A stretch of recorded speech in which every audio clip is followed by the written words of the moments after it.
Mr. President, council members, and participants, we are now live. Thank you very much. We're back. Sorry for the slight delay. Number of balls that we have to juggle here as we handle the people's business. We're going to reconvene after our break. We will now have our public testimony. I'm going to ask Mr. McDermott to call the roll, take attendance. Members that are in attendance to say a word or two to ensure that your image is displayed on the screen. Councilmember Bass. Good afternoon, Mr. President and colleagues. I am present. Councilmember Brooks.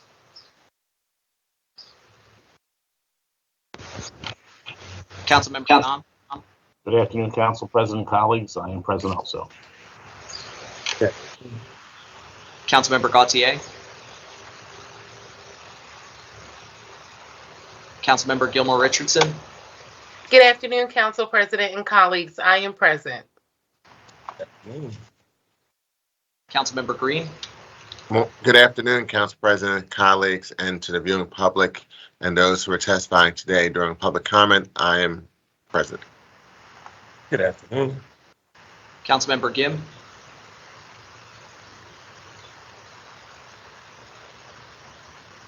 Councilmember Johnson.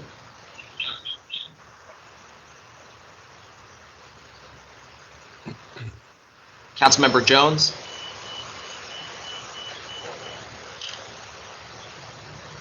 Councilmember O'Neill.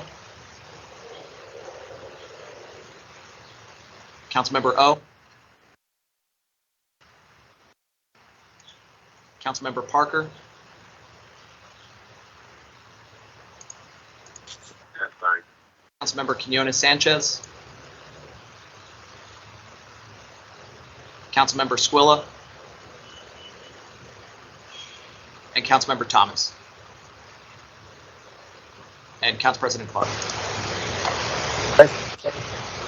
Okay, we're going to reconvene this morning's hearing. We're here today with some ground rules on our public comment testimony for our public hearing for proceeding with the public testimony on the mayor's proposed budget. For proceeding, however, I just want to lay a couple of ground rules for the public. So we're here today to hear from you about the city's proposed budget and where you believe the city should focus its priorities in regards to spending the taxpayers' money.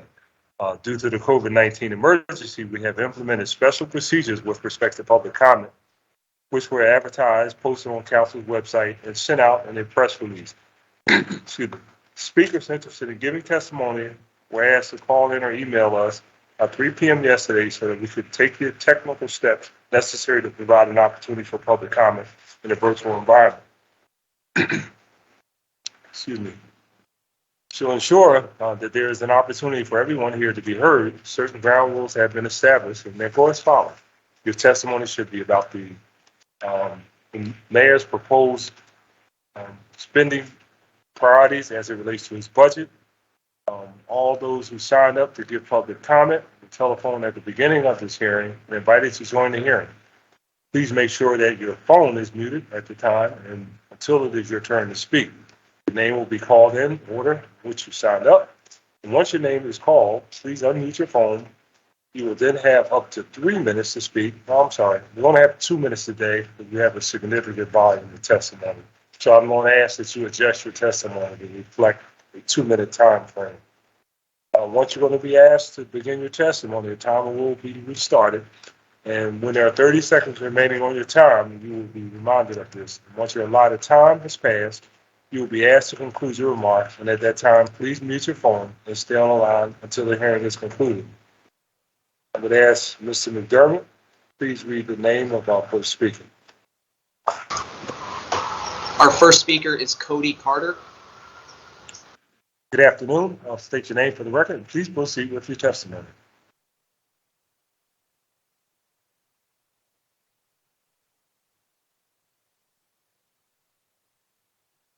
Good afternoon. Are you with us?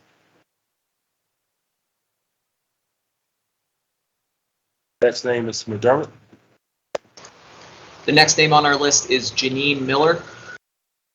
Good afternoon. I'll state your name for the record. Please proceed with your testimony.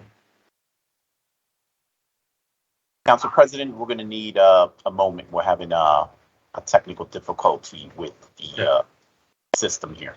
Okay. Please take a moment before we connect our speakers.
Okay, we are ready to proceed. We do have Mr. Cody Carter online.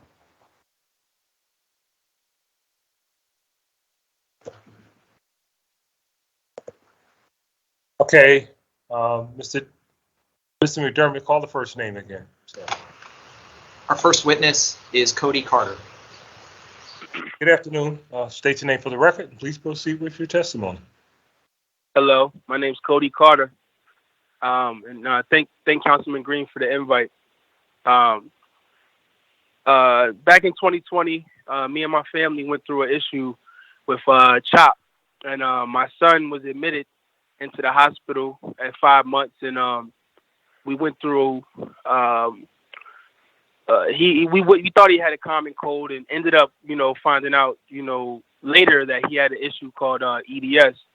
But during that time frame, the hospital alleged child abuse. So we went through this whole process where things wasn't handled correctly. It was no medical check. It was no history. They didn't ask any questions regarding any of that. And we went through a whole issue with DHS and things of that nature. And I was very frustrated with the process because these people who are supposed to be mandated reporters of the state, who are funded by you all and funded by the government, I felt that they mishandled the process. And during that process, they didn't further do any testing as far as checking, medical records.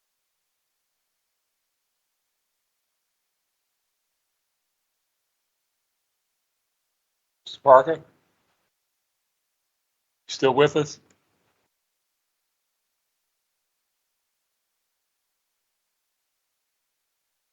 It appears he's disconnected.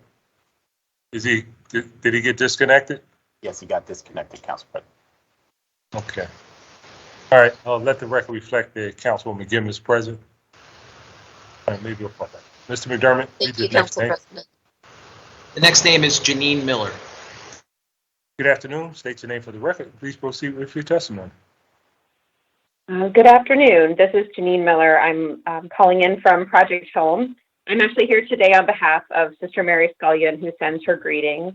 She's the executive director of Project Home, which is a Philadelphia nonprofit organization empowering individuals to break the cycle of homelessness and poverty. I'm here today to share our current priorities, and I will, Council President, keep it brief. Our current priorities include prioritizing funding for recovery housing. Philadelphia needs both new recovery housing, long-term recovery-focused options, and also access to addiction treatment on demand. During Council's previous budget hearings, we heard a lot of concerns about the humanitarian crisis in Kensington. And with the increasing needs for recovery in our entire city, we are asking Council and the city to prioritize recovery housing and supportive services and incentivize providers to create or expand recovery housing program options for people who are experiencing homelessness. Second priority is providing housing, education, employment supports for young people exiting foster care and or who identify as LGBTQIA. We ask that Council specifically set aside resources for housing and services needs for homeless young adults who identify as LGBTQIA+. Third, ensuring that people who are on the streets have access to quality, diversity, equity, and inclusion-informed services on their path to a more permanent home. And this is included but not limited to ensuring that all entry-level programs are wheelchair accessible and appropriately configured to meet varying physical needs. Two, ensuring that emergency response systems provides a more appropriate and unarmed response to assist people who are in behavioral health crisis. Three, remembering that services are as important as housing and that people on the streets in emergency housing need quality services such as education, employment, and medical care. We're asking Council to fund these services. And related, we're asking for Council to seriously consider changes to the budget that reflect a priority for providing social service solutions to social problems and not just relegating them to police or other system responses. Directing flexible funds for the Department of Behavioral Health and Intellectual Disability Services and the Office of Homeless Services for recovery and services for people who have recovery needs is an important element for ending homelessness in our city. We have a pending funding request, and I'll do this in closing. We have a pending funding request under consideration by the city to support our newest residents for people who are 55 and older who have been homeless and are seeking housing and recovery. And I want to just end with the words of John, who is a new resident at Project Home and asked me to share his story. He told me, "It helps me to live in supportive housing with other people who are around me, who understand. I wish that everyone could have the same level of housing. I try to encourage others to get into a better place. Now we just need to make sure that there is funding and places for people to live." Thank you for hearing my testimony today and helping us to achieve our vision of none of us are home until all of us are home. Thank you. Thank you very much for your testimony. Let the record reflect that Councilwoman Gauthier is present.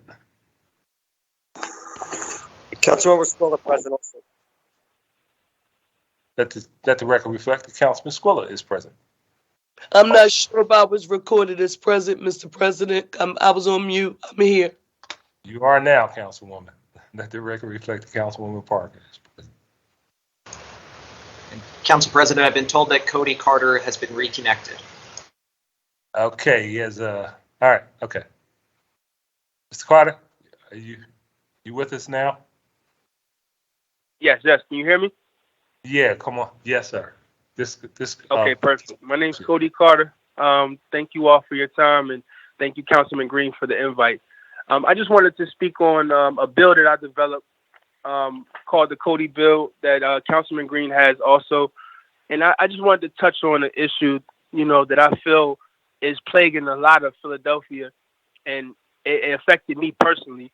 I went through a child abuse case with my son who was born with a condition called EDS. So we end up in CHOP at his 5-month checkup. We thinking it's just a common cold, throwing up, nothing crazy, no bruising, no scars, no nothing.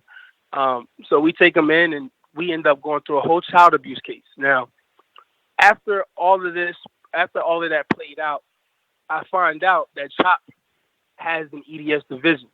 And I thought that was alarming to me because they never asked any medical history. They never asked how my fiance's pregnancy was and how her health was or any of these things. Now, I think, if these programs are being funded by you all and the government and stuff like that, I think that people who are mandated reporters should be held more accountable versus, jumping to conclusions versus solutions. I think, it's happening way too often. And I did my research for finding out different families who have EDS and stuff like that. And over 75% of them are going through child abuse cases when their kids are born with issues. Now, that is unfortunate. And I know Councilman David O went through an issue with DEHS. So I know he understands my empathy right now. But I just want to, put this in place so that going forward, other families can avoid what I went through, because what I went through was a nightmare. And I'm pretty sure all of you heard horror stories of what happens in DHS. They are the most unprofessional, people ever. And it was a nightmare when all I wanted was answers. All we wanted to know was what is going on with our son, nothing more, nothing less.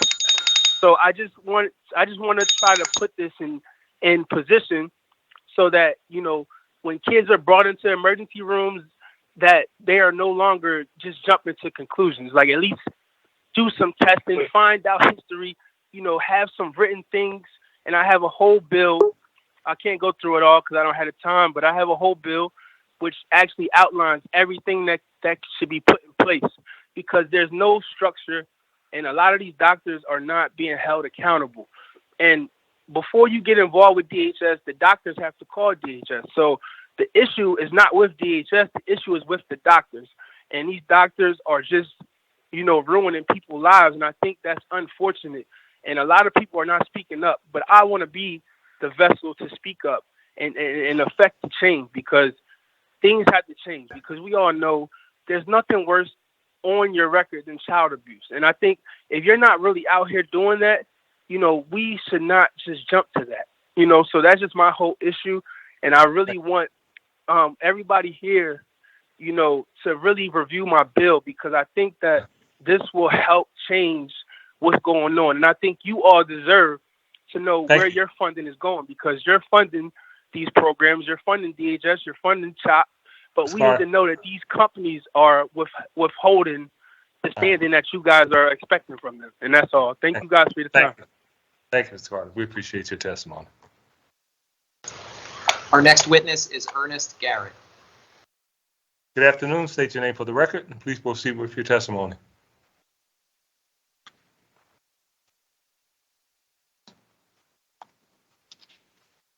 Garrett?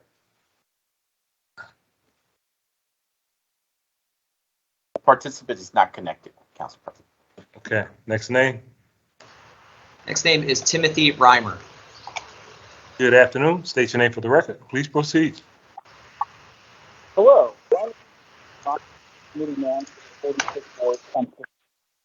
First, I would like to take a moment to thank City Council for giving me the opportunity to share my thoughts on the proposed budget today.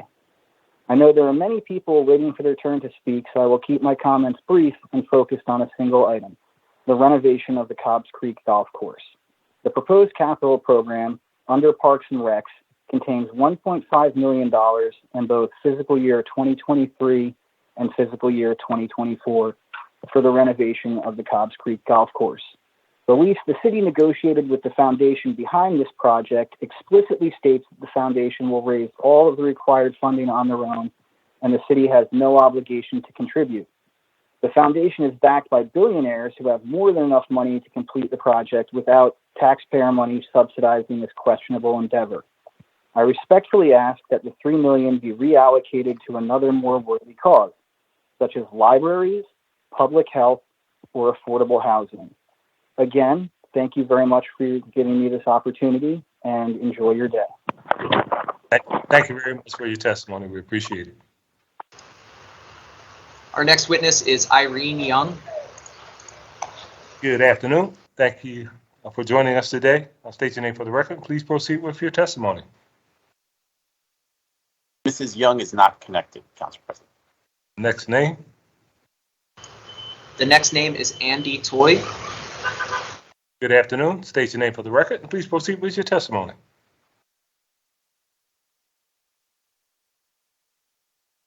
Mr. Toy?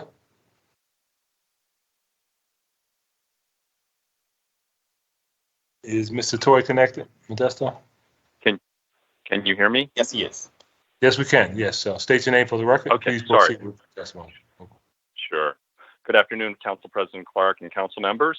My name is Andy Toy, and I am the Policy Director for the Philadelphia Association of Community Development Corporations, or PACDC. I am submitting testimony on behalf of PACDC and our constituent CDCs towards the city's FY23 budget. We understand that there are many budget needs in our city. Additional support. These are both housing and economic development investments that will positively impact communities that have been often hit the hardest by the pandemic, and now the shortage of affordable housing and gun violence that we have been challenged with lately, and where our members work. We are asking you to appropriate additional resources for these initiatives that were not included in the mayor's proposed budget. We have appreciated your willingness to hear our voices through the budget process already, and appreciate the city increasing funding for housing counselors, for example, to further support and expand their important work. There are still some unmet needs that we have been advocating for at PACDC, and also as a part of the Livable Communities Network with AARP, the Bicycle Coalition, the Parks Alliance, North Broad Renaissance, ASE, and others. We're focusing on a few priority issues here that we hope that you can provide additional funding support for, 3 in particular. $4 million for a flexible and nimble property acquisition and stabilization fund.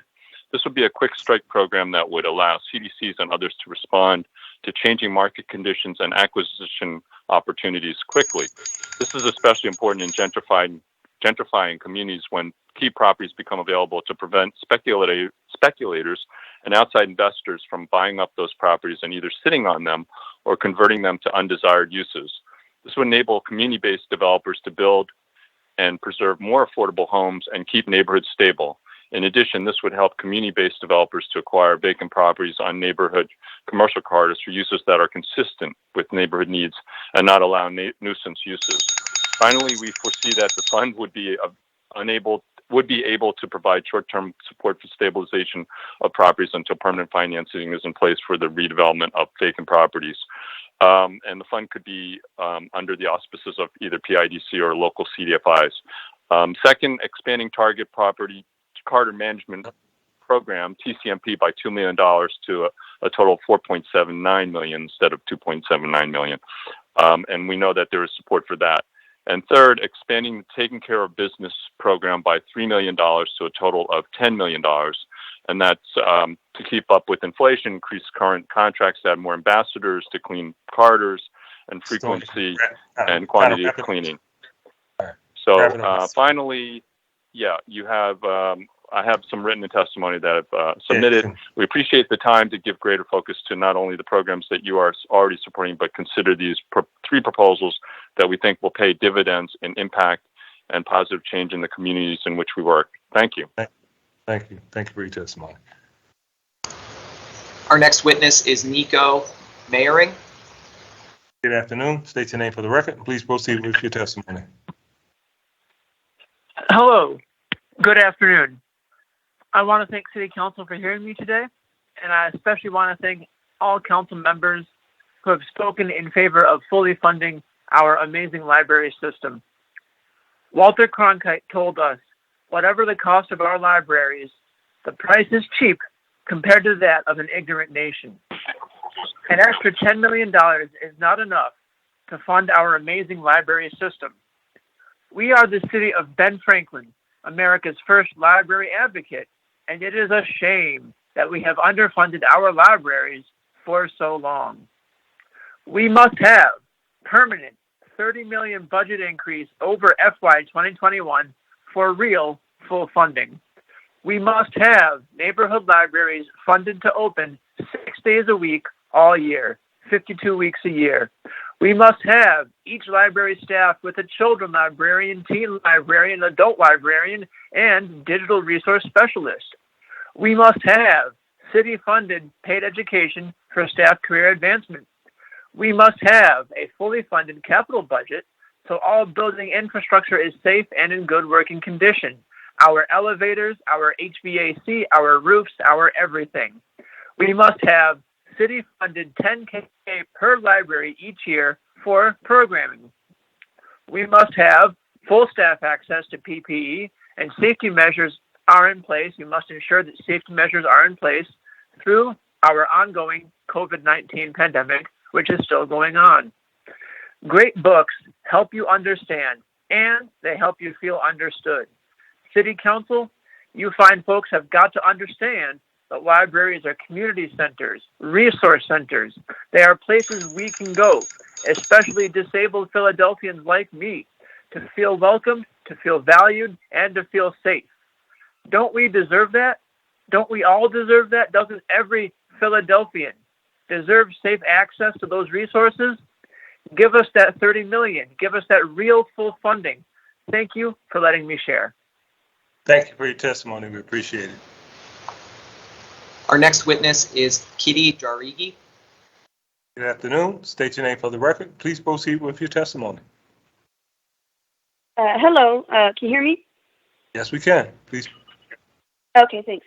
Good afternoon. My name is Kitty Jaregi, and I live in West Philly, 19143. I wanted to speak today regarding the $3 million that you've proposed for the Cobbs Creek Golf Course and urge you to deny it. The Cobbs Creek Foundation signed a lease saying they would raise their own funds and renovate and restore the area. The city has already leased them the land that was assessed at $92 million for $1 and a pilot agreement of only $30,000 per year. And that wouldn't even pay for a single city sanitation worker. They've already broken their lease by clear cutting over 100 acres of trees, over 1% of the city's tree cover that you all have pledged to increase without a complete plan and without actual community engagement. You've already agreed to not receive millions of dollars of income from these people who aren't even from within the city, who are going to privatize public land. Please do not waste any more taxpayer dollars and use them for city services that we actually need, such as our underfunded libraries or non-police mobile crisis response. Thank you. Thank you for your testimony. We appreciate it. Our next witness is Blair Ryan. Good afternoon. State your name for the record. Please proceed with your testimony.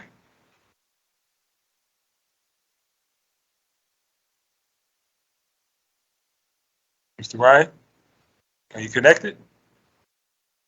Blair Ryan is not connected, Council President. Next speaker. Next speaker is Amelia Longo. Good afternoon. State your name for the record. Please proceed with your testimony.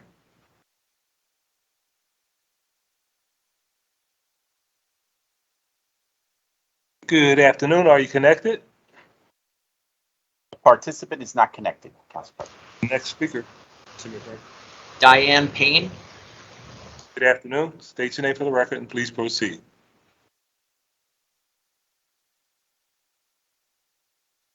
Ms. Payne, are you connected? Not connected, Council President. Okay. Next speaker. Stefan Peterson. Good afternoon. State your name for the record. Please proceed. Hello? Yes, state your name for the record. afternoon. Please proceed. Yes, we can hear you. Good afternoon, Council President Clark and members of the City Council. My name is Catherine Mossberg, and I'm here with Stefan Peterson and fellow members of the Penn Science Policy and Diplomacy Group. We are a group of engaged doctoral and postdoctoral scientists working to increase the use of scientific data and evidence at the local, state, and federal levels. Thank you for the opportunity to testify today regarding the Philadelphia Parks and Recreation budget. For the past decade, our city has lost vital tree cover, reaching as low as 20% overall in 2018. The loss of tree canopy can be seen across streets, neighborhoods, and even in our parks, with the worst effects being seen in poorer neighborhoods, some of which have less than 2.5% tree cover. This continues despite the city having identified 30% as its tree coverage goal for every neighborhood in 2018. Trees have important public health implications, and lack of access is connected to increases in both asthma and anxiety, as well as neighborhood gun violence. Decreased tree coverage also leads to increases in already high surface temperatures, especially in the summer months, decreased available storage for carbon dioxide emissions, and increased flooding from stormwater runoff. For years, the city has recognized and made plans to avert the dangerous loss of tree coverage. Philadelphia's parks and natural areas, which are managed by the Parks Department, account for 64% of our canopy cover, but the department is vastly underfunded to manage them, and with current funding levels, we can expect to continue to lose trees in vital areas. Additionally, Philadelphia has neither the funding nor the personnel to sustain the maintenance of street trees, causing massive burdens on city residents, especially for renters and those from lower income neighborhoods. With the upcoming release of the Philly Tree Plan, we hope to see policies and budgetary adjustments necessary to implement the measures recommended by the plan, including measures designed to preempt the negative effects of green gentrification on our most vulnerable residents. The tree plan was developed based on extensive community engagement and showed residents to be overwhelmingly in favor of measures to protect the tree canopy. Increases in Philadelphia's parks and recreation budget are absolutely necessary to be able to implement key aspects of the Philly Tree Plan, which would build public trust in the city's ability to follow through on large-scale public projects. To reiterate our testimony today, we believe the budget for the Parks and Rec Department absolutely needs to be increased to allow the city to preserve and grow our tree canopy. Thank you again to the Council President and members of City Council for the opportunity to testify today. Thank you. Thank you for your testimony. We appreciate it. Our next witness is Antoinette Holliday. Good afternoon. I'll state your name for the record and please proceed with your testimony.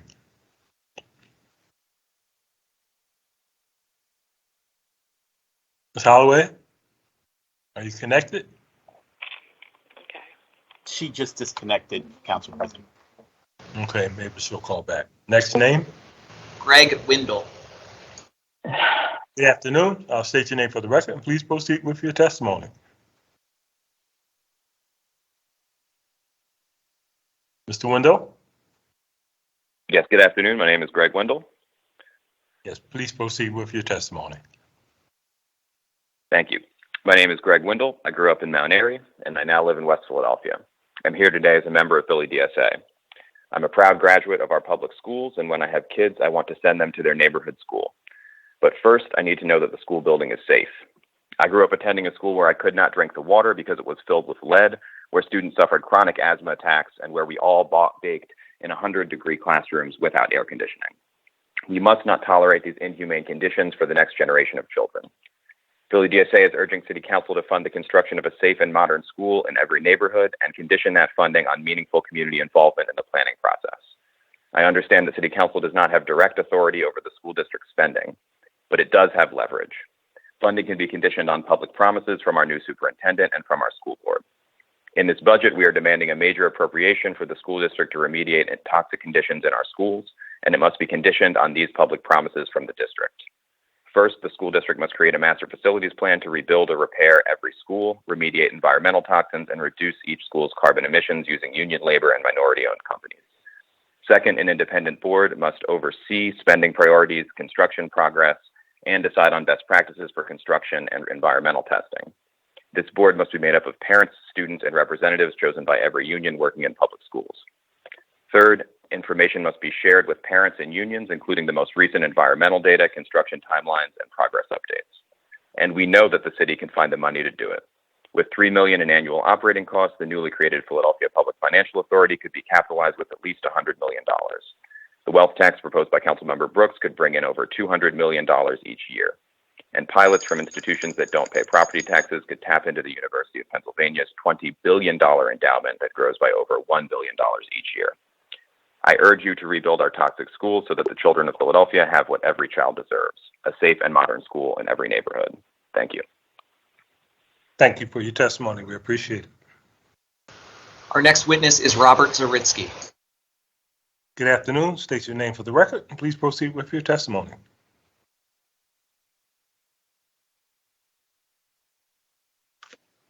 Good afternoon. But we do have Antoinette Holliday reconnected.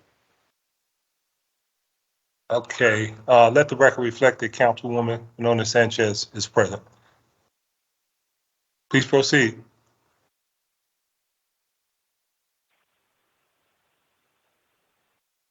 And connected? Hello? Yes, just state your name for the record and please proceed with your testimony. Antoinette Holliday, can you hear me? Yes, we can. Okay, thank you. Good afternoon, all. Council President and council members. I just wanted to speak on the homelessness that I've discovered that it's getting worse instead of better in our city. cleaning up them. I would love that we can find a task force that can like give them clean clothes and sneakers and food. I mean, just a little bit of money out of the budget so you don't notice them. I went to other states and I saw so many different things, and I did not notice they are homeless people. I had to be told that they were homeless. And I think if we can put an idea together to get that kind of going, maybe we can make our little city smell a little better. Because when we go downtown, it's just horrible. One more thing. Parks and Recreation. 2017, we were on the list. Now we're not on this list, and we're just dragging it out. We didn't have no heat this winter, and when it went out, I had to make a statement about it because we have children in the facility. I would like that we can move a little further and stop dragging it out to 2023 when they'll probably get to us. Also, the school district.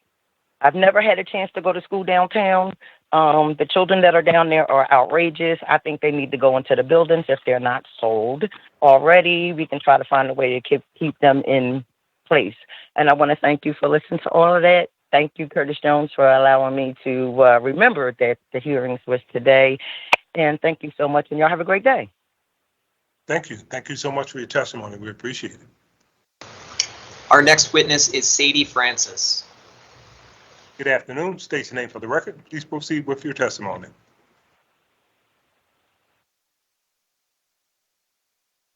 Ms. Francis, are you connected?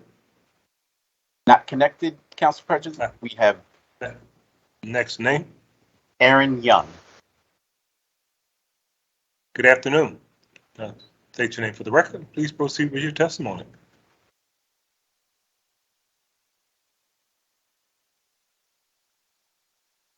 Are you connected? Good afternoon.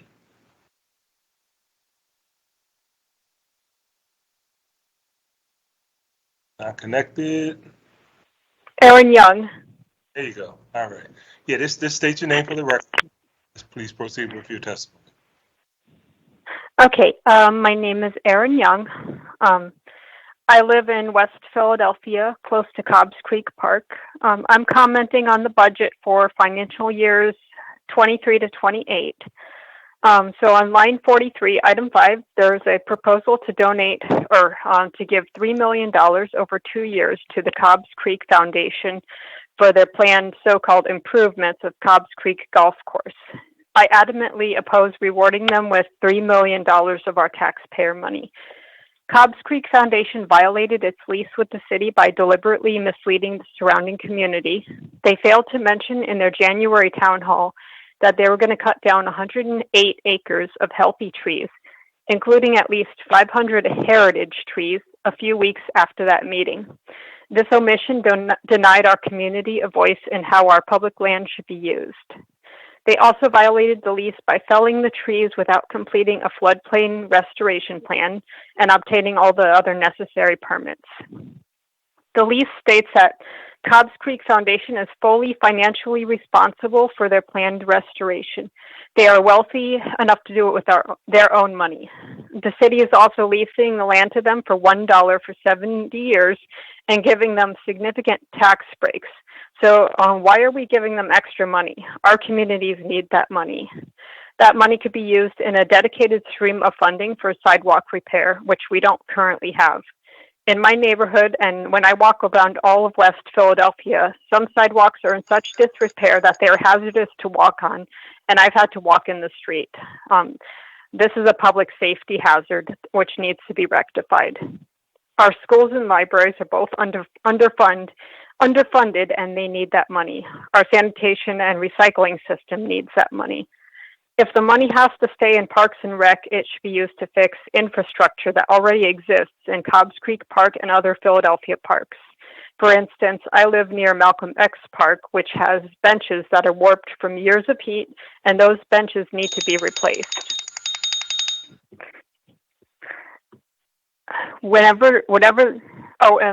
Is time up? No, go ahead. You want to finish up? Just finish up.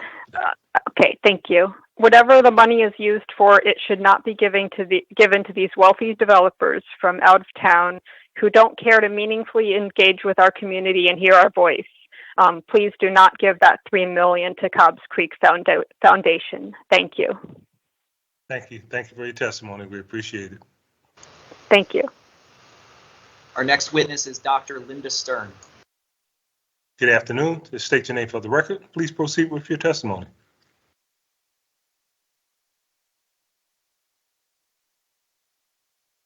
Good afternoon, doctor.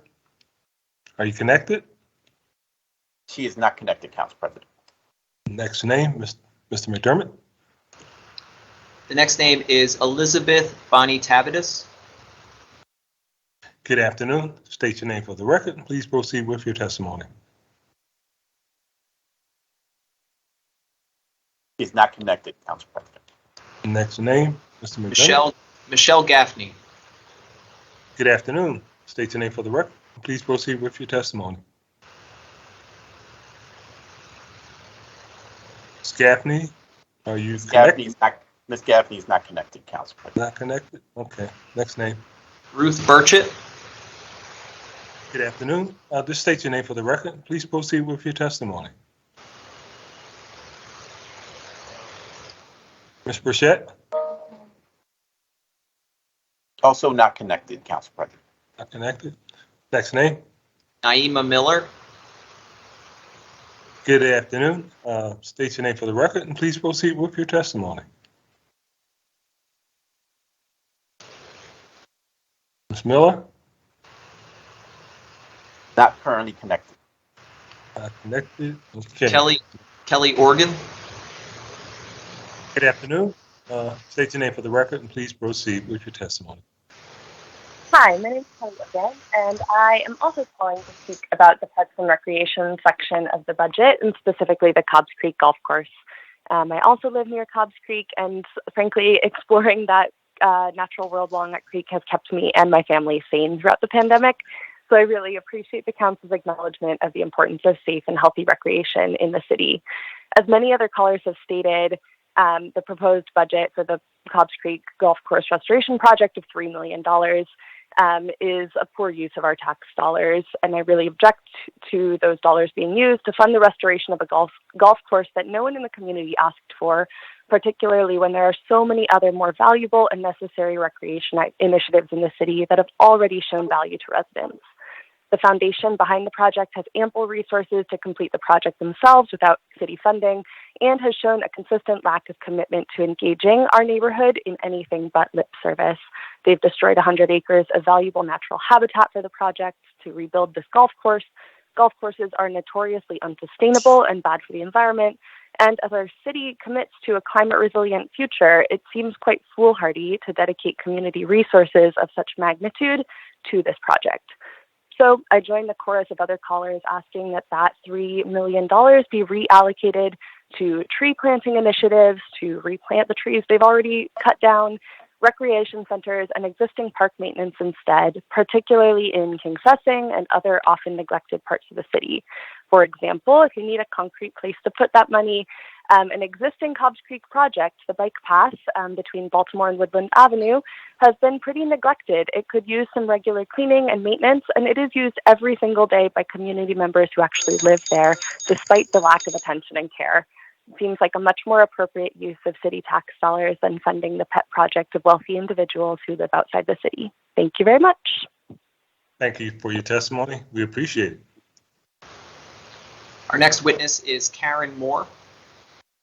Good afternoon. State your name for the record. Please proceed with your testimony. Ms. Moore is not connected. Next name. Daniel Stern. Good afternoon. Hi. Are you connected? Good afternoon.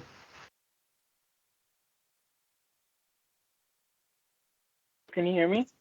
Yeah, we can hear you now. Just state your name for the record and please proceed. Hello, can you hear me? Yes, we can. Can you hear us? Hi, yes. Hi, my name is Daniel Stern, and I'd like to thank you for giving me the opportunity to speak at today's budget hearing. I'd like to add my voice to the chorus of voices about the Cobbs Creek Golf Course project.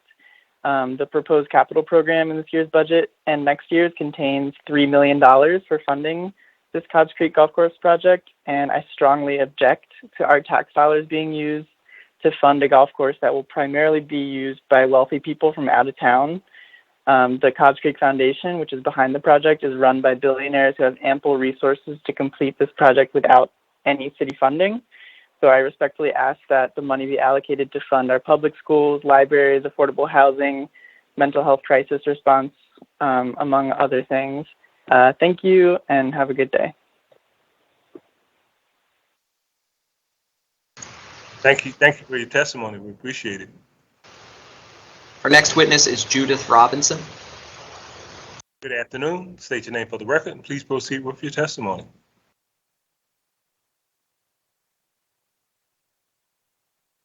Ms. Robinson, are you connected? Me? Yes. Please state your name for the record and please proceed. Can you hear me? Yes, we can. Good afternoon. Queen Judith Robinson here. $5.6 billion. Okay. More recreation center, great parks. We appreciate that. That's soda tax and rebuild. What's going on with Cecil B. Moore Rec Center after 5 years? Please get it together. It's a shame there. Programming in all parks, rec centers, all PAL centers, all PHA community centers. Programming, good programming in all areas. Sanitation.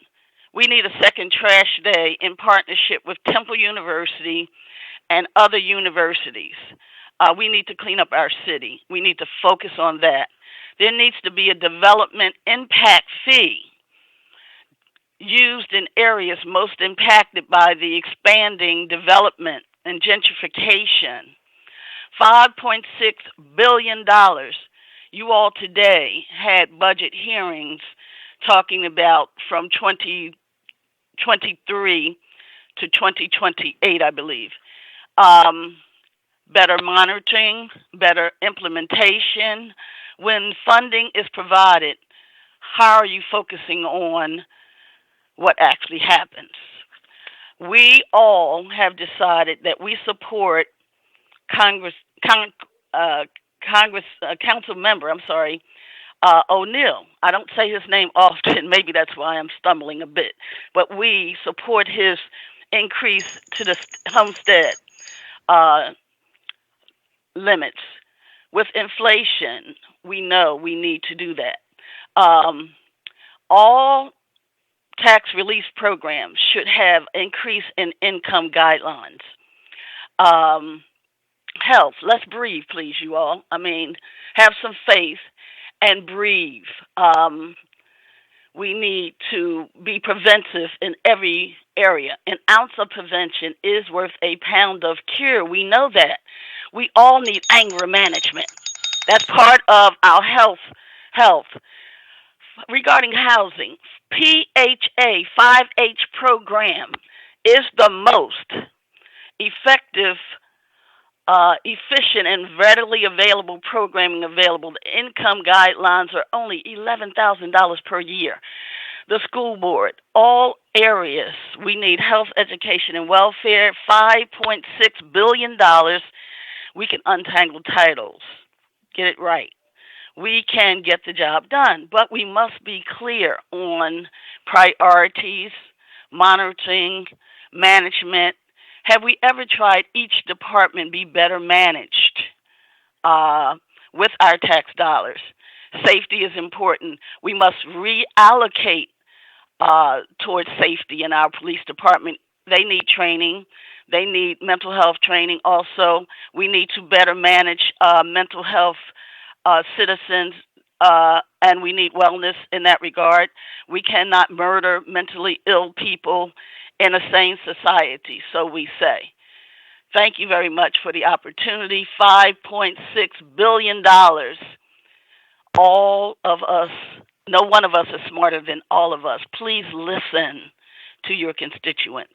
They are speaking to you if they know. Call all of them and ask them to have a public comment. Thank you. Thank you. Thank you for your testimony. We appreciate it. Our next witness is Jane Matt. Hi, can you hear me? Yes, we can. Just state your name for the record. Please proceed with your testimony. Matt. Thank you for the opportunity to speak today at today's budget hearing. My testimony is also about the Cobbs Creek Golf Course, which is right in my neighborhood. The proposed capital program in this budget contains $3 million for the Cobbs Creek Golf Course project. I strongly object to our tax dollars being used to fund a golf course that will primarily be used by wealthy people from out of town. The foundation behind the project has ample resources to complete the project without city funding. I respectfully ask that Cobbs Creek Golf Course project receive $0 and that the $3 million be allocated to literally any of the other projects being spoken about here today, like Project Home, libraries, Parks and Rec, and definitely building up our tree cover, as a lot of our tree cover in my neighborhood is now gone due to this golf course project that is the plan is not even finalized. Thank you very much and have a great day. Appreciate you guys. Thank you for your testimony. We appreciate it. Our next witness is Rochelle Maurer.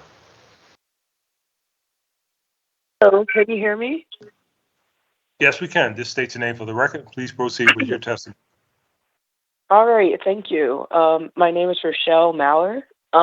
Thank you so much, the council members, for hearing me at the budget meeting. I am also calling about the Cobbs Creek Golf Course.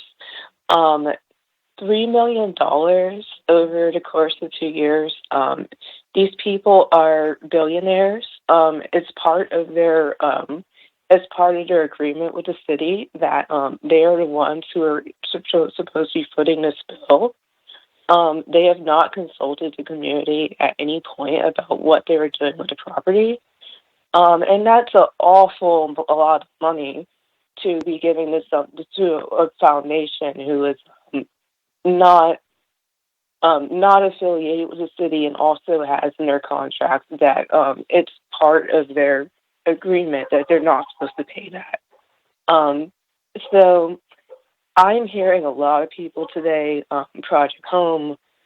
We need money going to social services. We need money going to fix these schools. We need money going towards the libraries. I was at a rally a few months ago at Malcolm X Park. A few of the Philadelphia local high schoolers had put together, and one of their demands of the city was to open the libraries on the weekends. That is basic. We need to do that for the children. That $3 million could be spent there instead. Thank you so much for listening.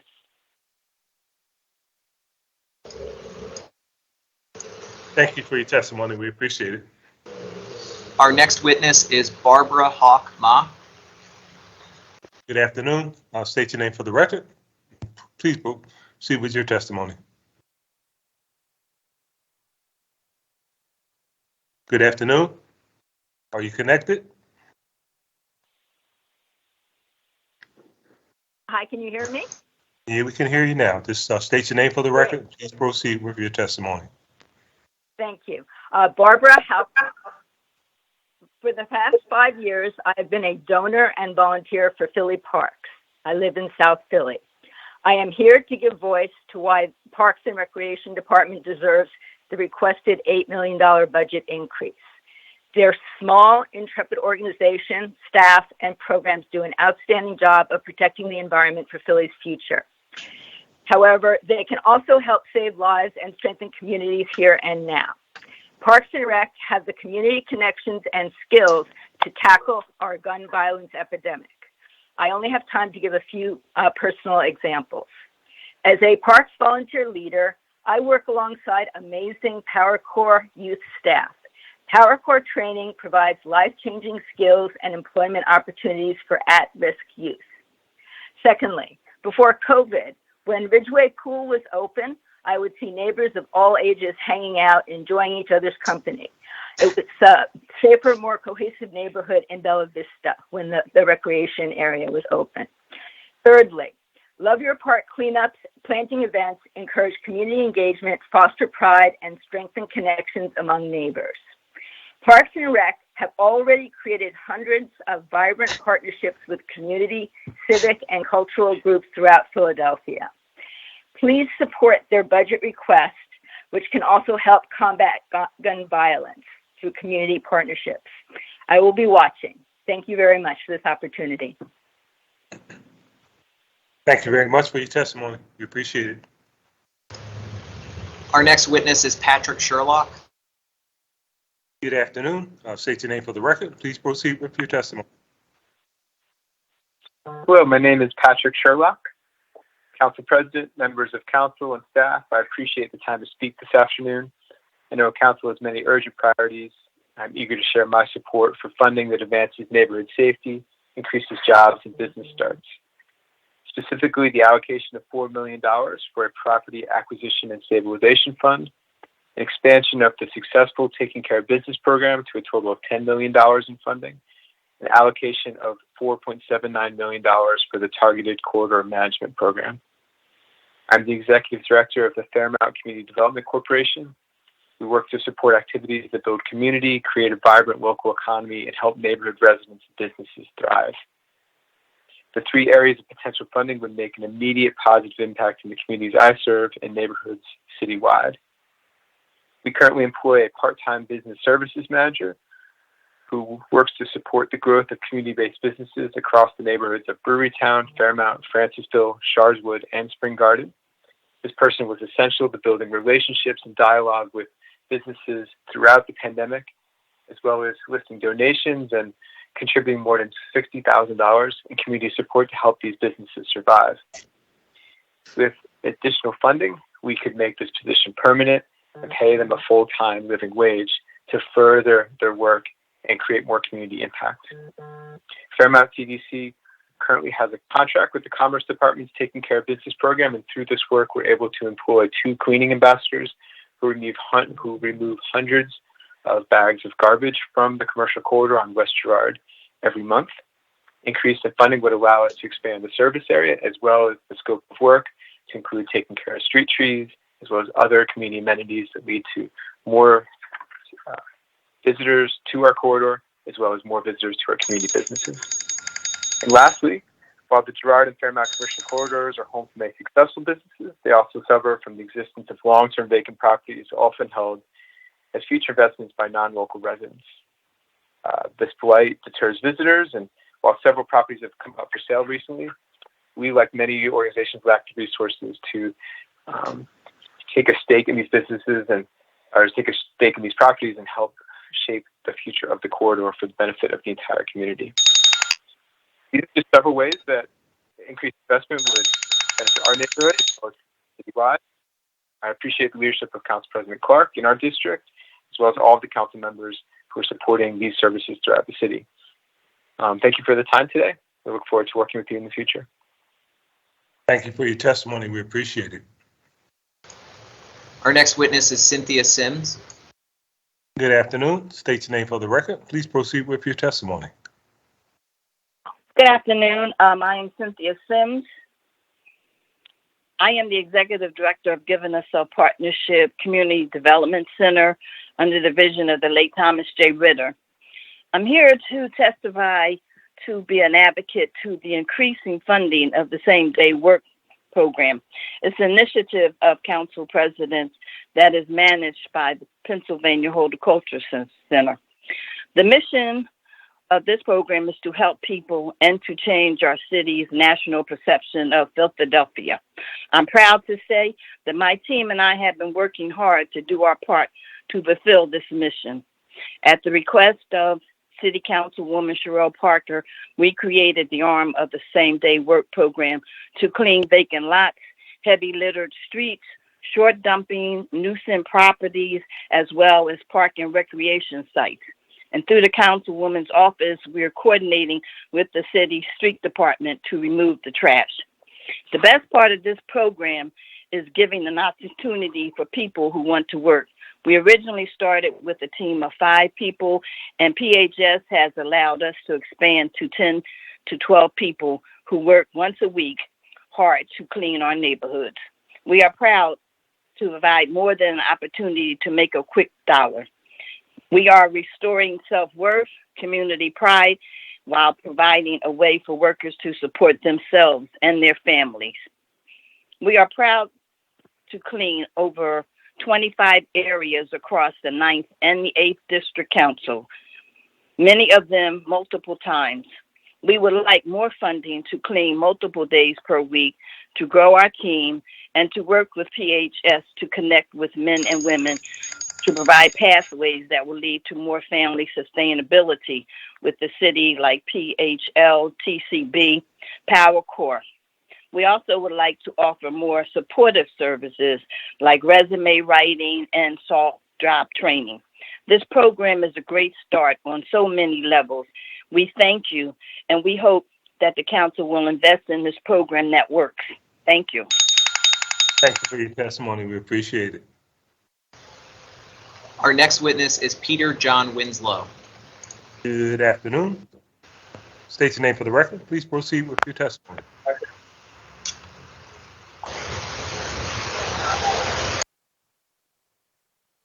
Mr. Winslow?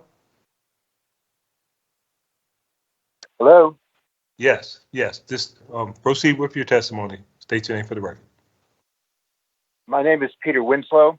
I'm a resident of Northwest Philadelphia, and I'm a member of the Philadelphia Public Banking Coalition, Power Interfaith, Clean Water Action, and other stakeholder organizations. Thank you for this opportunity to remind you to allocate $3 million in the fiscal year 2023 city operating budget to fund the startup operations of the Philadelphia Public Financial Authority. You initiated the creation of the Financial Authority this past March, approving bill number 210956 by a vote of 15-1. Thank you. Congratulations on enacting this visionary legislation to improve the prosperity and well-being of all Philadelphians by empowering neighborhood small business development, affordable housing development, and cooperative development, by promoting public health, public education, and public transportation, by enhancing climate justice, racial justice, and gender justice. Now, to move your aspirations and ours toward reality, you need to take 3 next steps to establish the Financial Authority. First, allocate $3 million for startup operations. Second, authorize $75 million for capitalization. Third, recommend candidates for mayoral appointment as the board of directors. Agenda item number 220286, your ordinance adopting the fiscal year 2023 budget, should include the allocation of $3 million to fund the organization, staffing, research, program development, and other startup operations of the Philadelphia Public Financial Authority. Investment in the Financial Authority will return revenue to the city from the increased taxes and fees generated by new economic activity and the accompanying job creation stimulated by the programs of the Financial Authority. Moreover, shared prosperity will benefit all Philadelphians. Thank you for funding your Financial Authority. Thank you. Thank you for your testimony. We appreciate it. Our next witness is Bridget Palumbo. Good afternoon. State your name for the record. Please proceed with your testimony. Hi, can you hear me? Yes, we can. Please proceed. Hi, good afternoon, council members and President Clark. My name is Bridget Palumbo, and I'm a resident of Council District 2 with Kenyatta Johnson. I'm a homeowner, a parent, and an appointed member of our city's Food Policy Advisory Council, and they also support a lot of the food access and gardens across the city. I basically work in the local food system to advocate for equitable food and land access and policies. And I'm fortunate enough to live in a neighborhood where I can walk out my door and choose from multiple parks and playgrounds to take my child to go to cool off when it's hot, like it was this weekend. I have a produce stand like right across the street from my house, farmers markets that accept SNAP and Philly food bucks, and a variety of grocery stores ranging from produce markets to full service grocery stores that accept WIC and SNAP that I can walk to safely when we run out of stuff. But that's not the case in all communities.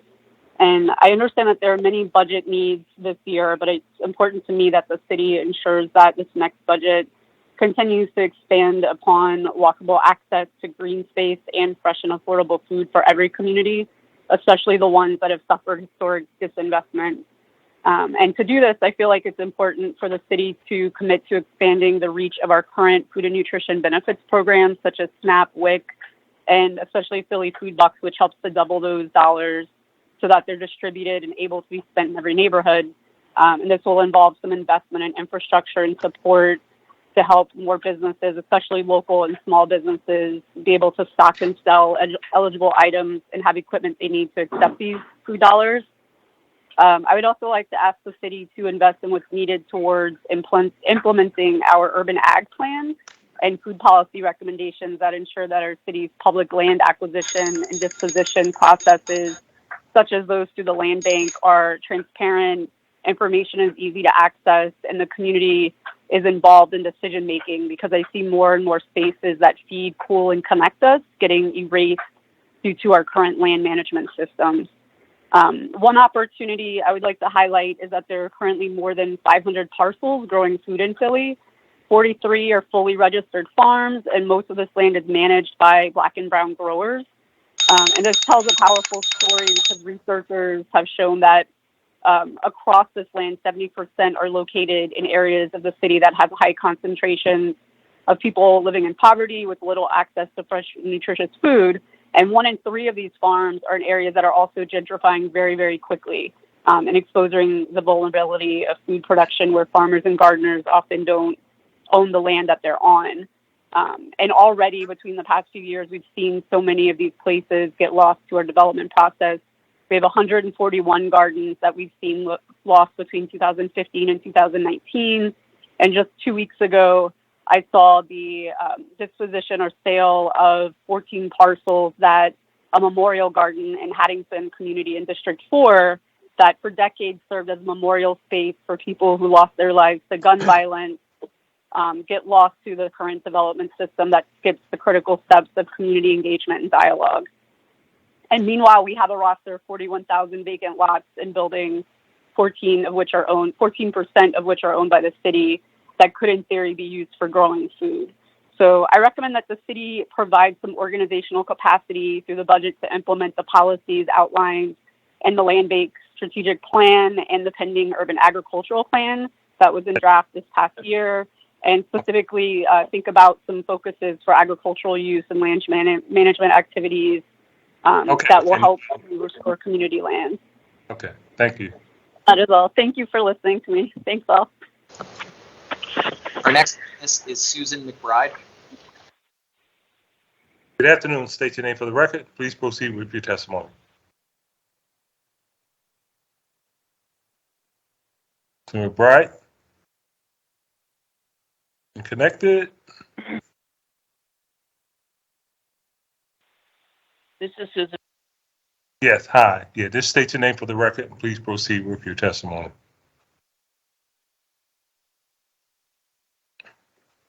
Live, and I'm calling you. I'm part of Councilman Jones's district in Roxborough. I've been upset about this budget right from the start when it was first announced in the Inquirer in late March. The decision to hold back money from the American Rescue Plan that was passed last year by President Biden, I couldn't understand at all. The money was to help rebuild the devastation wrought by the pandemic. And now it seems to me it says that the city is waiting for a rainy day in order to spend this money. And I'm saying this is the rainy day. And if we listen to this testimony we've heard today, we can see that there are plenty of unmet needs, particularly for those who are of the poorest, who need jobs and who need affordable housing. And also the environment. You know, I love the idea of planting more trees, because I think with more trees, we get more peaceful environments, using the library system and the schools, but also just hiring people. I love that description of the program that Sherelle Parker started, and it sounds like it should be a citywide thing. There are plenty of examples of ways in which the city can give jobs to people directly, like they did in the New Deal and also in the War on Poverty. So I just feel as though this is the rainy day, and we need to give incentives to get people into jobs and to raise their hope, because I think there's a lot of hopelessness in the city. And what you're here, I thought this testimony today has given lots and lots of great ideas of how there's $800 million sitting not being used this year. And if we don't use the money, we're not going to get more. It's like burying the talents under a bushel of wheat. We need to spend what we're given, make the most of what we have, and spend it now. This is the rainy day. Thank you. Thank you. Thank you for your testimony. We appreciate it. Our next witness is Ellie Deviatkin. Good afternoon. State your name for the record. Please proceed with your testimony. Hi, can you hear me? Yes, we can. Please proceed. Great.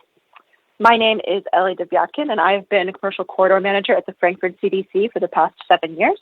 I'd like to start by thanking Council President Clark and the rest of City Council for the opportunity to testify regarding the fiscal year 23 general operating budget. And I'd also like to thank PACDC for their unwavering advocacy around and support for Philadelphia CDCs. The funding allocations from the operating budget are critical to the work that we at the Frankfurt CDC and other organizations around the city do. Firstly, I'd like to echo what PACDC had to say in terms of increased funding for corridor management and the taking care of business cleaning program. Both of those are really crucial to the work that we do, but in order to keep doing them, we need to keep up with cost of living and inflation increases, as well as expansion of services and programs. And there are also many areas of the city that could benefit from having new programs paid for through this city funding. But I'd like to go further than that. Even with increased funding for corridor management and cleaning, there's more that needs to be done. There are issues beyond the capacity of neighborhood organizations to address. Residents and businesses alike suffer from an inequitable distribution of city services. When folks have to deal with things in their neighborhood that they know they would never see in wealthier, more affluent neighborhoods, that tells them that they don't matter and the city doesn't care. Councilman Gautier's Just Services PHL campaign speaks exactly to this. Providing people and neighborhoods with the same services is not the same as distributing services equitably. Neighborhoods like Frankfurt have suffered decades of disinvestment and thus now require additional services and investments that lead to transformational change. Take trash, for instance. People like to blame individuals for being messy or careless or bringing their trash out on a day that isn't pickup day. But I ask you to consider, what would you do with a bag of food waste and dirty diapers that was full? Would you keep it in your one-bedroom apartment for days? I doubt it. I wouldn't. Many of the apartments on the avenue don't have trash storage areas, and residents don't have access to rear dumpsters. The buildings predate any requirements to include interior trash storage. When these buildings were built, the city collected trash more than once a week. And trash is just one of it. We also have gun violence run rampant. Just last week, outside a nuisance business, we reported to the city numerous times a young man was gunned down. Our office shook from the sound of large caliber gunfire, a sound far too many of us can recognize. Along with the neighboring business owners, we stepped outside to see what had happened. Just a few weeks earlier, there'd been another shooting in the same location, but no one got hit. This time, though, we got to the corner in time to see 4 policemen lifting a limp body with arms and legs dangling into the back of their SUV to rush off to the hospital. While we were outside, one of our corridor cleaners came over to us. He asked, "When do I start getting hazard pay for being out here during all these shootings?" He might have asked it jokingly, but the hazard is real and the trauma is real. We found out later that another one of our cleaners knew the young man who ended up being killed. Okay.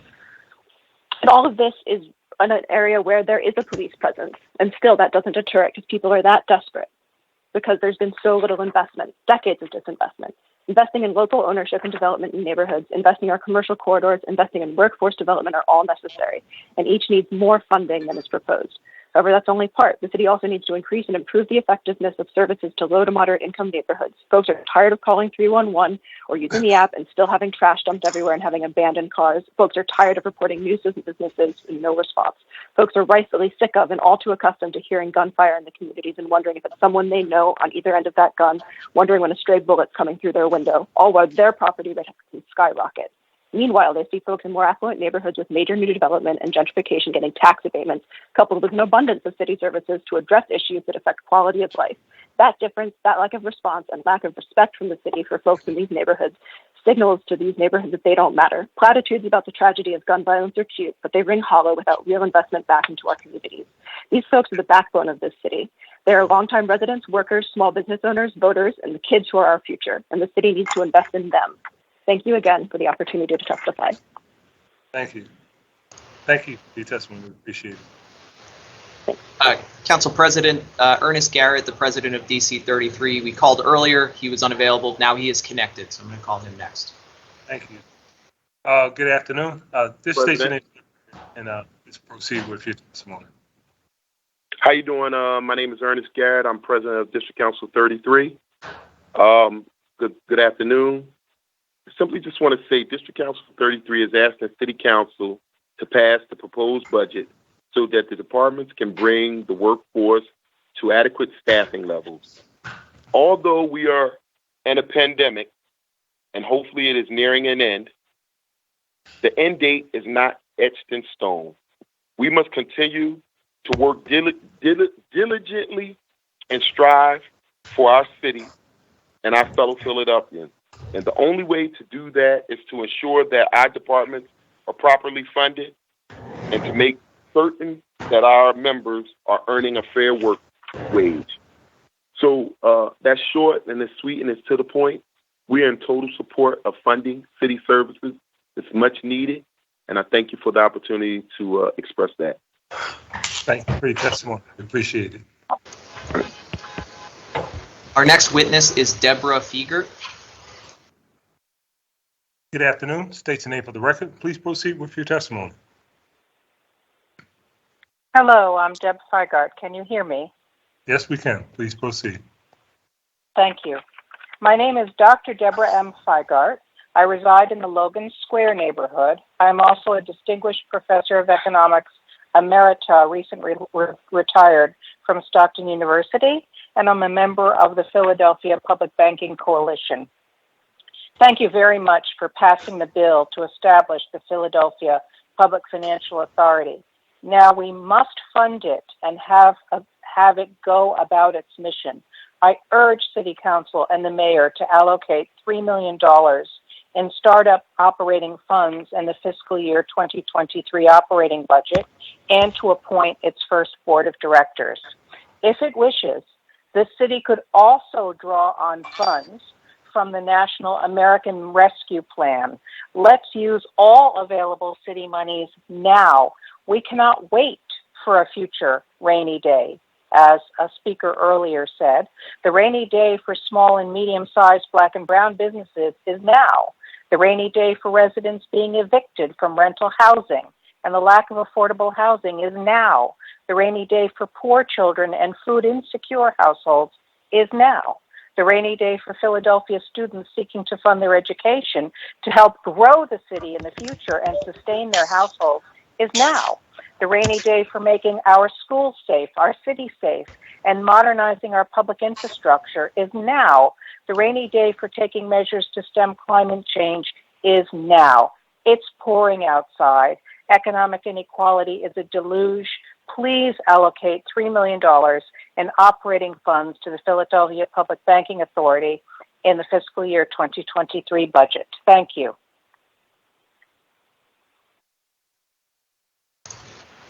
Our next Thank witness. You for your testimony. We appreciate it. Our next witness is Jonathan Polig. Mr. Polig is not connected. Adam Rizzo. Good afternoon.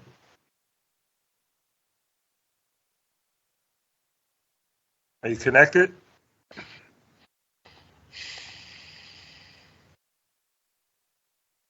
Okay, next speaker. Naida Elena Montes. Good afternoon. State your name for the record. Please proceed with your testimony.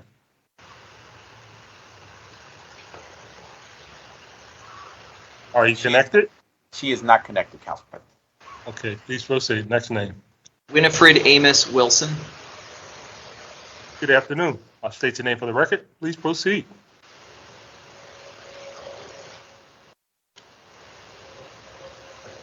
Good afternoon. Are you connected? Oh. Hello? Can you hear? Yes, can you hear me? Yeah, we can hear you. Just state your name for the record. Please proceed with your testimony. Hi, yes, my name is Winifred Amos Wilson. I'd like to take the afternoon to council and all others. I'd like to thank Ms. Stephanie from the Public Defender's Office for inviting me. I'm calling on behalf, I'm the grandmother of a Masada Amos, who was falsely accused for 3 attempted murders. He was on bail for $180,000, and that's not to include cost fees of obtaining a lawyer or anything. I was educated in the area to obtain surveillance, videos, phone records, tower records, bail, the bail systems that allow you the doorbell cameras. And I'm calling on behalf and wanting to participate because the Public Defender's Office, the information that I got and provided, and there are a lot of parents and grandparents that are not knowledgeable and educated to pertaining that my grandson was falsely accused of 3 attempted murders, 3 aggravated assaults, and my grandson had no involvement in any of that. My grandson was incarcerated. He was held in prison, and through the lack of availability, maybe because of the COVID or whatever, it was a very unfortunate situation. I want to say today that my grandson is out. We are still pursuing for him to have an expungement of his record. I'm a resident of Southwest Philadelphia, and I just think that there needs to be a lot more availability for these things to authentically be accepted because of, being a resident, being a citizen does not allow the validation of the things that you collect to be considered in the court of law. However, I just want to thank Ms. Stephanie, who is the public defender supervisor, and her team, the investigators, and the other people that did believe in me and supported me. And I just wanted to state that for the record, and I will hope that there will be more funding and availability for those things. I thank you very much for your time. Have a great afternoon. Thank you. Thank you for your testimony. We really appreciate it. Our next witness is Susan Thompson. Good afternoon. I'll state your name. Can you hear me? Yes, we can. Can you hear me? Yes, we can hear you. State your name. Okay. Please proceed. Thanks. My name is Susan Thompson, and I'm a retired social worker living in Philadelphia and a member of Power Live Free and the 911 Triage Committee.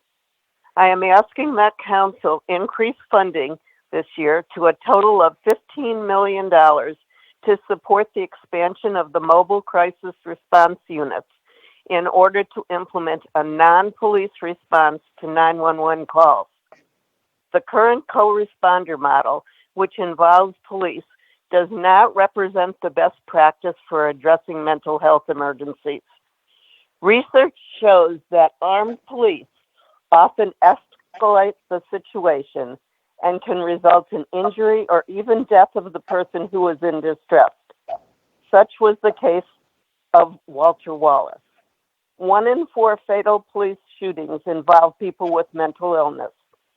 Persons with mental health issues, substance abuse, autism, or homelessness have already experienced trauma. They are often stigmatized, seen as a threat, and frequently incarcerated instead of receiving appropriate treatment and community support. We need to treat them with compassion and not re-traumatize them.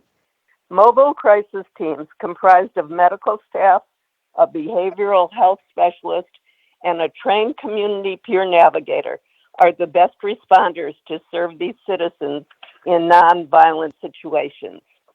Over the past year, most of the interventions to 911 calls have involved police and a pilot co-responder program. Currently in Philadelphia, there is only limited coverage for the co-responder teams. They do not operate 24/7, and they are only located in some areas of the city. There can be long waits, even up to 2 hours for assistance. Philadelphia has not adequately invested in a non-police only response to mental health emergencies. This is being done in many other cities like Oakland, Denver, New York City, San Francisco, and Minneapolis. In addition, DBH needs to track the outcomes of these 911 call responses, and that data should be available and readily accessible to stakeholders and community members. $15 million needs to be allocated in the upcoming budget to fully fund the creation of mobile crisis units to ensure everyone has access to them. Thank you. Thank you. Thank you so much for your testimony. We appreciate it. Our next witness is Catherine Scott. Good afternoon. State your name for the record. Please proceed with your testimony. Mrs. Scott is not connected, Council President. Next speaker. Okay, next speaker is Xiomara Torres. Good afternoon. Okay. Hey, good afternoon. Can you hear Good us? afternoon. Can you hear me? Yeah, we can hear you. Just state your name for the record and proceed, please. Okay, great. My name is Xiomara Torres, and I work at Youth United for Change. I've lived in Kensington for 4 years, and I hope to communicate to you today the pressing need to expand sanitation resources in the neighborhood. I love Kensington. I've created a sense of home here, have developed meaningful relationships with other residents, and have dedicated my free time to organizing for better conditions. Despite this, I often find it difficult to live here because of the palpable effects of systemic disinvestment. If you've ever walked around Frankfurt and Clearfield where I live, or wandered a few blocks up towards K&A, you know about the copious amounts of trash that litter the ground there. Paper refuse, rotting food, dumped furniture, used needles, unattended human and animal waste, and pile-ups of rotted garbage that sometimes aren't collected for weeks. These are the conditions in Kensington, and they have direct, detrimental impacts on people's quality of life. For me, broken glass and needles are so prevalent that I can't take my dog for walks around my block because I'm scared she might be injured. Instead, I have to travel with her to cleaner, more gentrified neighborhoods like Fishtown or Northern Liberties in order to give her exercise. I personally have participated in many park cleanups in the area. In organizing such events, I've met countless other neighbors who have dedicated their free time to doing the same in pursuit of cleaner sidewalks, streets, and green spaces for their families to enjoy. Unfortunately, council members, resident-led cleanups alone are not sufficient.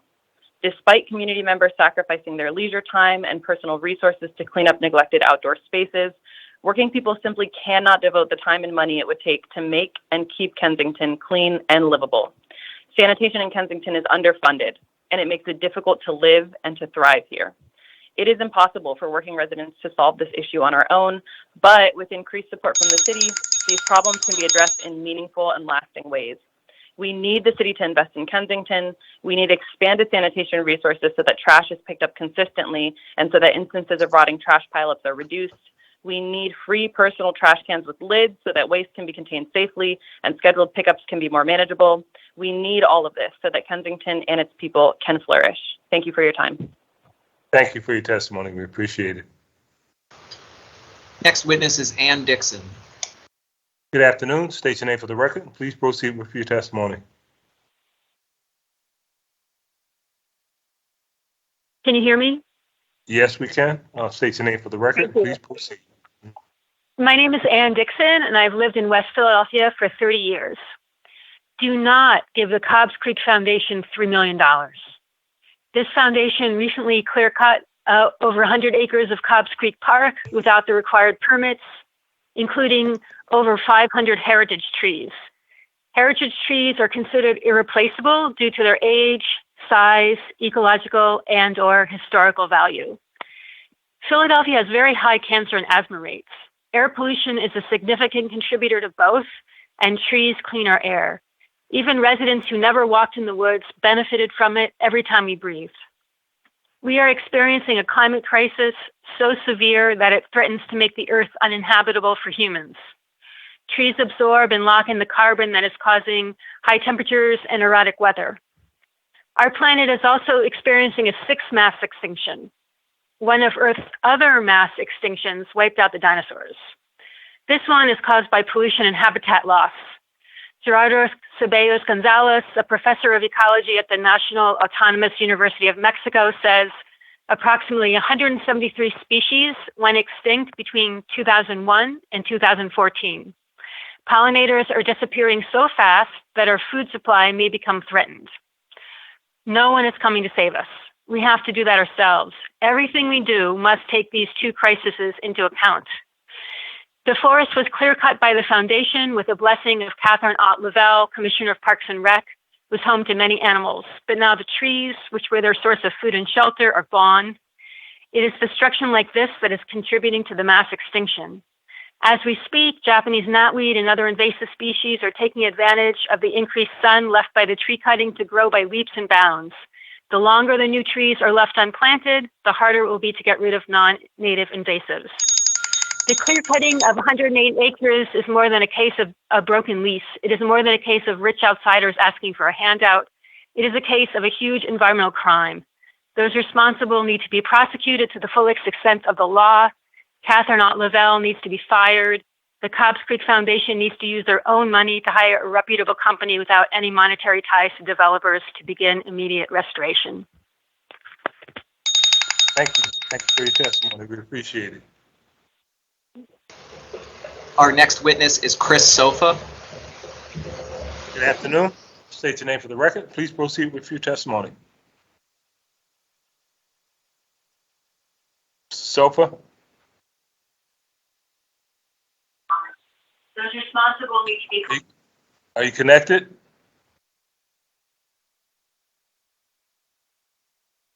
Hello, are you connected? Hello. Good Yes. afternoon. My name is Chris Safa. Thank you for the opportunity to testify. Go ahead. Appreciate it. Yes? Yes, go ahead. Please proceed. I'm sorry. Yes, I apologize. My name is Chris Safa, and thanks for the opportunity to testify on behalf of the Parks and Rec budget increase. I live in Roxborough and serve on numerous volunteer organizations, including the 5th District PDAC. I'm a committee person in the 21st Ward, as well as a cancer survivor and a co-founder of Toxic Free Philly. And we've all begun to rely more and more on our parks for quality of life for the families, our children, our guests, including our pets, and of course our entire ecosystem. And, you know, you're all very familiar with the climate crisis that we're facing. So as we try to clean up the toxic issues that we have inside our public schools and buildings, we can't ignore the outside toxins in our rec centers and on our public grass. So on behalf of the Toxic Free Philly Coalition, I want to thank Councilmember Bass, City Council Health Committee members, and the entire City Council for grasping the urgency behind the passing of the Healthy Outdoor Public Spaces Law, which eliminates all toxic herbicides on our public land. And since that passage of the law, other council members have introduced other kinds of environmental justice and public health legislation, to which we say bravo. But that doesn't diminish the need for following up now and giving Parks and Rec the adequate funds to do their job and thoroughly implement the law. So we join all the voices today calling for you to find and reallocate the $3 million slated for the Cobbs Creek Foundation and to add that to the existing Parks and Rec budget to ensure public health and safety as this law comes into compliance, you may know, on July 28th of this summer. So, you know, during the process of working on the law, we learned from many of you and your staff that you have personally experienced the alarming rate of people and dogs getting cancer. And coalition members of Toxic Free Philly, including myself, were exposed to these herbicides, and we were told they were safe, and now several of us have cancer. So we ask you to give Parks and Rec these resources to keep us all safe. And we're asking you to add the $3 million to Parks and Rec and give them extra funding. And thank you so much for your time and for the work that you do. Thank you. We appreciate your testimony. Our next witness is Jason Rodriguez. Good afternoon.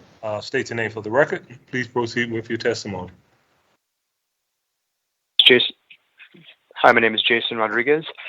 I'm here to testify in support of Mrs. Gautier's Just Services. So I'd like to just basically convey my personal experience in requesting traffic calming measures in my neighborhood, in case that, you know, in support of this proposal. So, you know, I think being home with COVID, during the, you know, COVID era here during the pandemic, I noticed that, you know, traffic down my block was, you know, it's pretty fast. And And, and despite the fact that there's been some, recent changes, I think a church on the corner was renovated and turned into a daycare and a school. And also we have a lot of young families moving in the neighborhood. So I decided to basically get a petition together, talk to neighbors to see if they're also concerned about the speed of traffic on the block. And people were, very enthusiastically in support of these measures. They even related personal stories and gave some specific recommendations for specific measures like raising sidewalk crossings. Anyways, despite the significant support, ultimately the streets department rejected the proposal to have some improved safety measures and calm traffic on the block.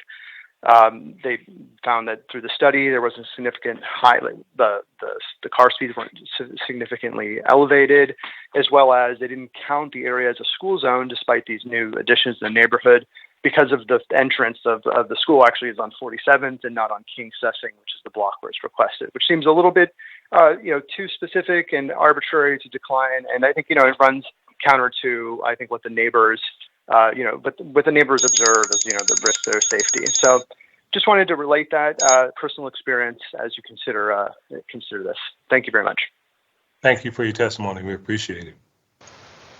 Our next witness is Sherry Cohen. Good afternoon. State your name for the record, and please proceed with your testimony. Good afternoon. Hello, City Council. My name is Sherry Cohen. I'm a longtime activist with many groups, have run for City Council, sued successfully to stop the city from closing 11 libraries, and led the Coalition for Essential Services.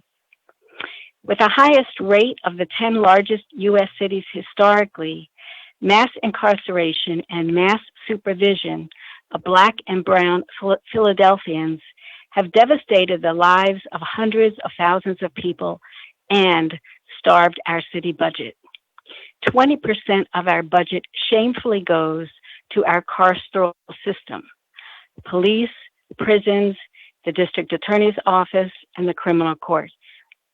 Instead, we need a city budget that prioritizes care, not cops, that provides massive support to our youth in the zip codes most impacted by gun violence, such as guaranteed jobs, abundant rec center and library programming, violence interruption programs, non-police crisis response teams, and eviction protection programs like a citywide right to counsel program and increased rental assistance, as Councilmember Gim proposes in her youth-powered anti-violence agenda.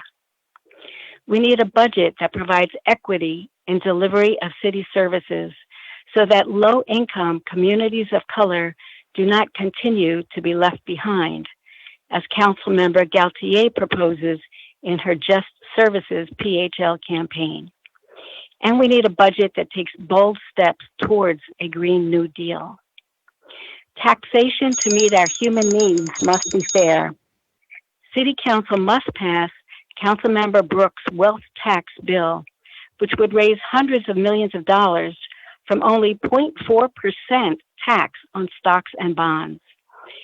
And due to the property value reassessments, Council must double the homestead exemption to $90,000, the maximum amount allowed under state law, to prevent displacement of more Black and Brown Philadelphians caused by increasing gentrification.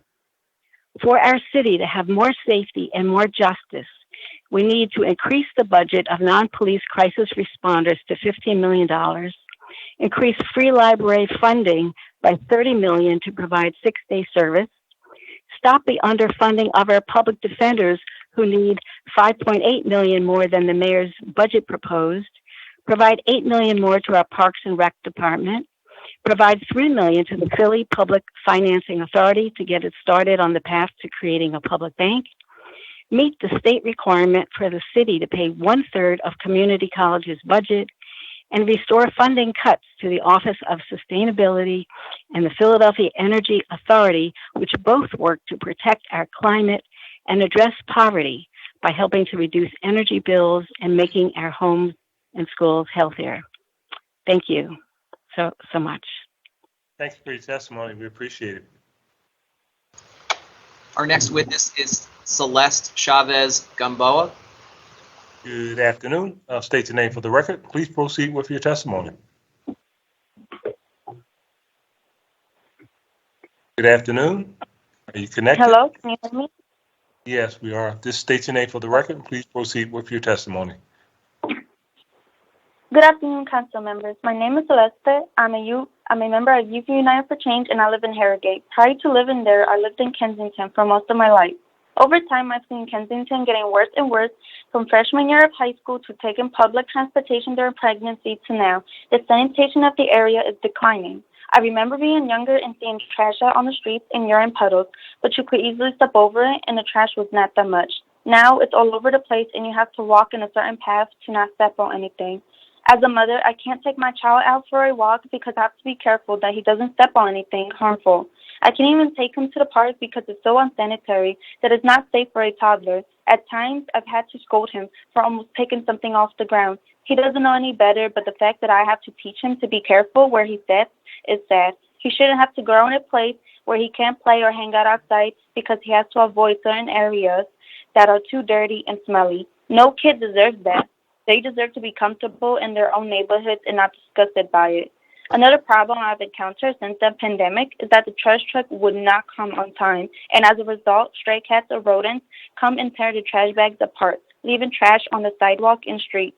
People either pick it up or some don't, which leaves the neighborhood dirtier than before. The trash truck not coming on time causes smells and insects to come, especially during the summer. The smell is so overwhelming sometimes that it's nauseating and the maggots and flies are all over.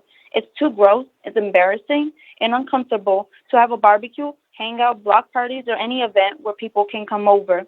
We don't deserve this. We deserve a clean and safe environment for our family and community because this is where we live. Sanitation is severely underfunded, and it's becoming increasingly difficult to live our lives ignoring the elephant in the room. I want the city to invest in expanded sanitation resources so that trash is picked up consistently and pileups are reduced. The city should also give residents free trash cans so that pileups, pests, and more do not occur. Thank you. Thank you for your testimony. We appreciate it. Our next witness is Adam Rizzo. Good afternoon. State your name for the record. Please proceed with your testimony.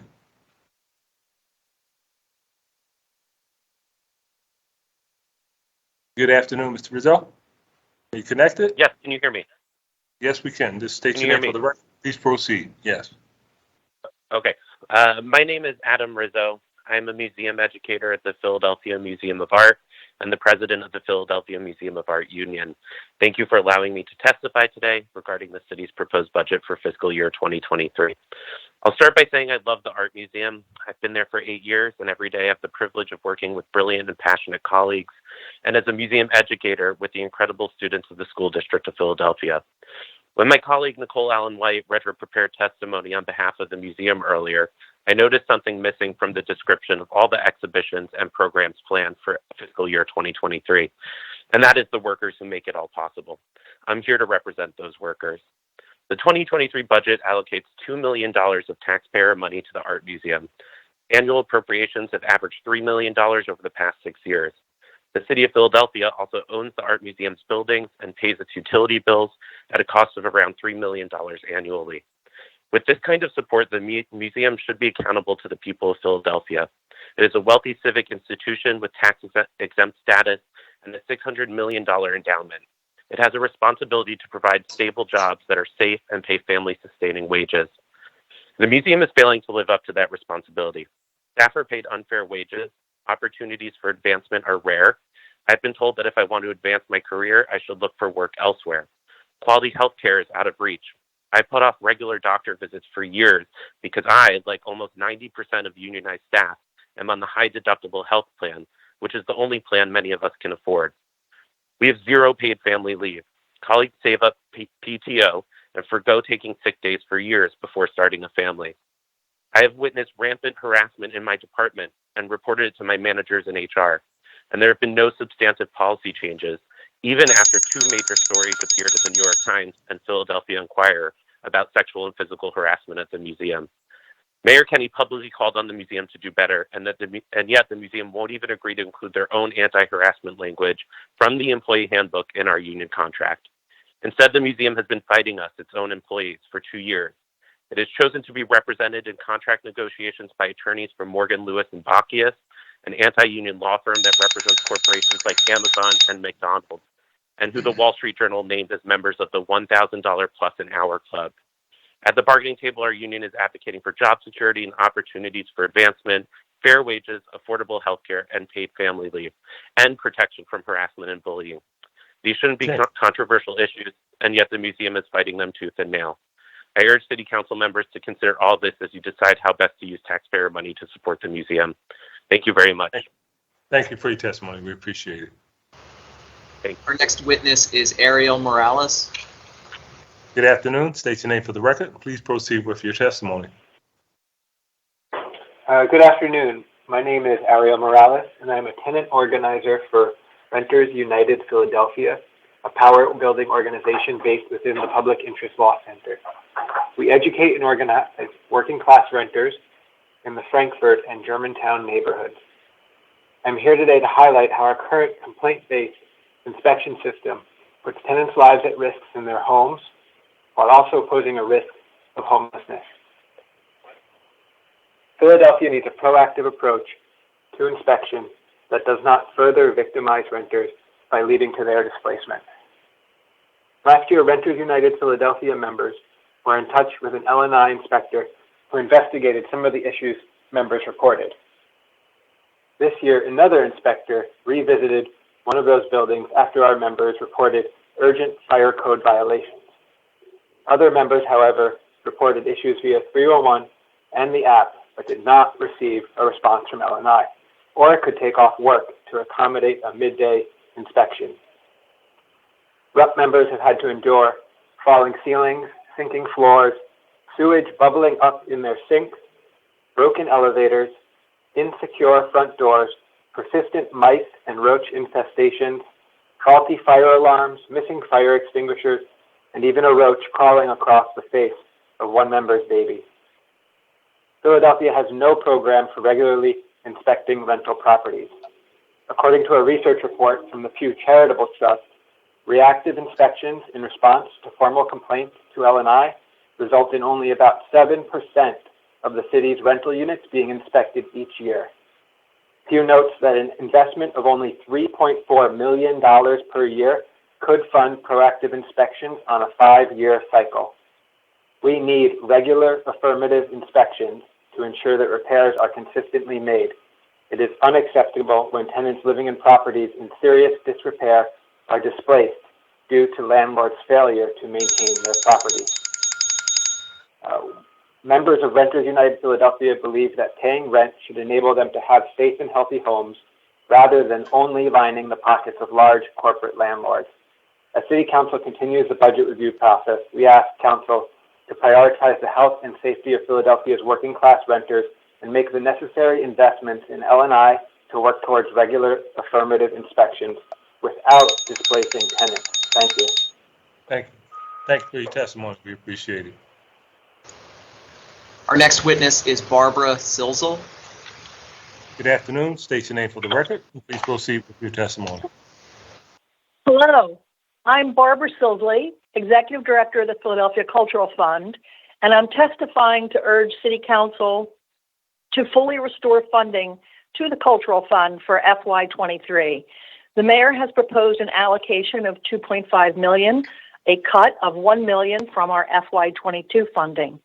This is woefully inadequate if the arts and culture sector is to recover from the pandemic and contribute to the recovery of the city and its people. The arts educate, inspire, heal, and connect us. Philadelphia cannot be a world-class city if it does not have a vibrant arts sector. The Cultural Fund has earned a reputation for being transparent, inclusive, accessible, and equitable, which reflects positively on the city.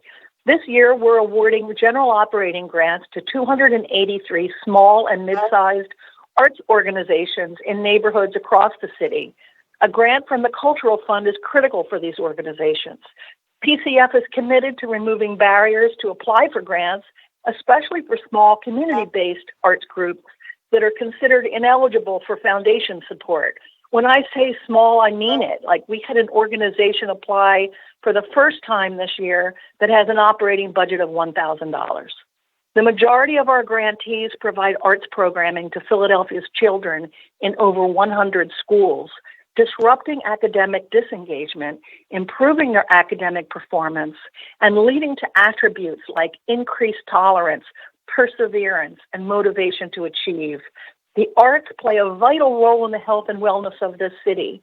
Please invest in Philadelphia and the people who live, work, play, and go to school here by making sure that PCF's allocation is at the very least $3.5 million. City Council has had the vision to counter the mayor's past budget proposals that cut the cultural fund, and we are counting on you to do so again. Thank you all. I appreciate your service. Thank you for your testimony. We appreciate it. Our next witness is Shireen Chang. Good afternoon. State your name for the record, and please proceed with your testimony. Hi, can you? Hello? Are you connected? Hi, can you hear? Yeah, we can barely hear you. If you can speak up a little louder. Okay. Hello. My name is Shireen Chang. Thank you for hearing me today. I also object to the $3 million proposed for the Cobbs Creek Golf Course project over the next 2 fiscal years. $3 million of our precious taxpayer dollars should not be used to fund this golf course for many reasons. Here are a few. First, as you've heard, the Cobbs Creek Foundation behind the project is backed by millionaires from outside Philadelphia. Billionaires do not need our tax dollars, and billionaires from outside the city especially should not be subsidized by Philadelphia tax dollars. Second, their $1 lease with the city requires that they pay for all improvements to the golf course and floodplain themselves. In exchange, they were allowed to lease 350 acres of public parkland for only $1 and pay no taxes on a property worth $98 million. Third, given that there is already an existing golf course in the area, McCall Golf Club, the new Cobbs Creek Golf Course will be of limited use to Philadelphians and will mostly be used by wealthy people from outside Philadelphia.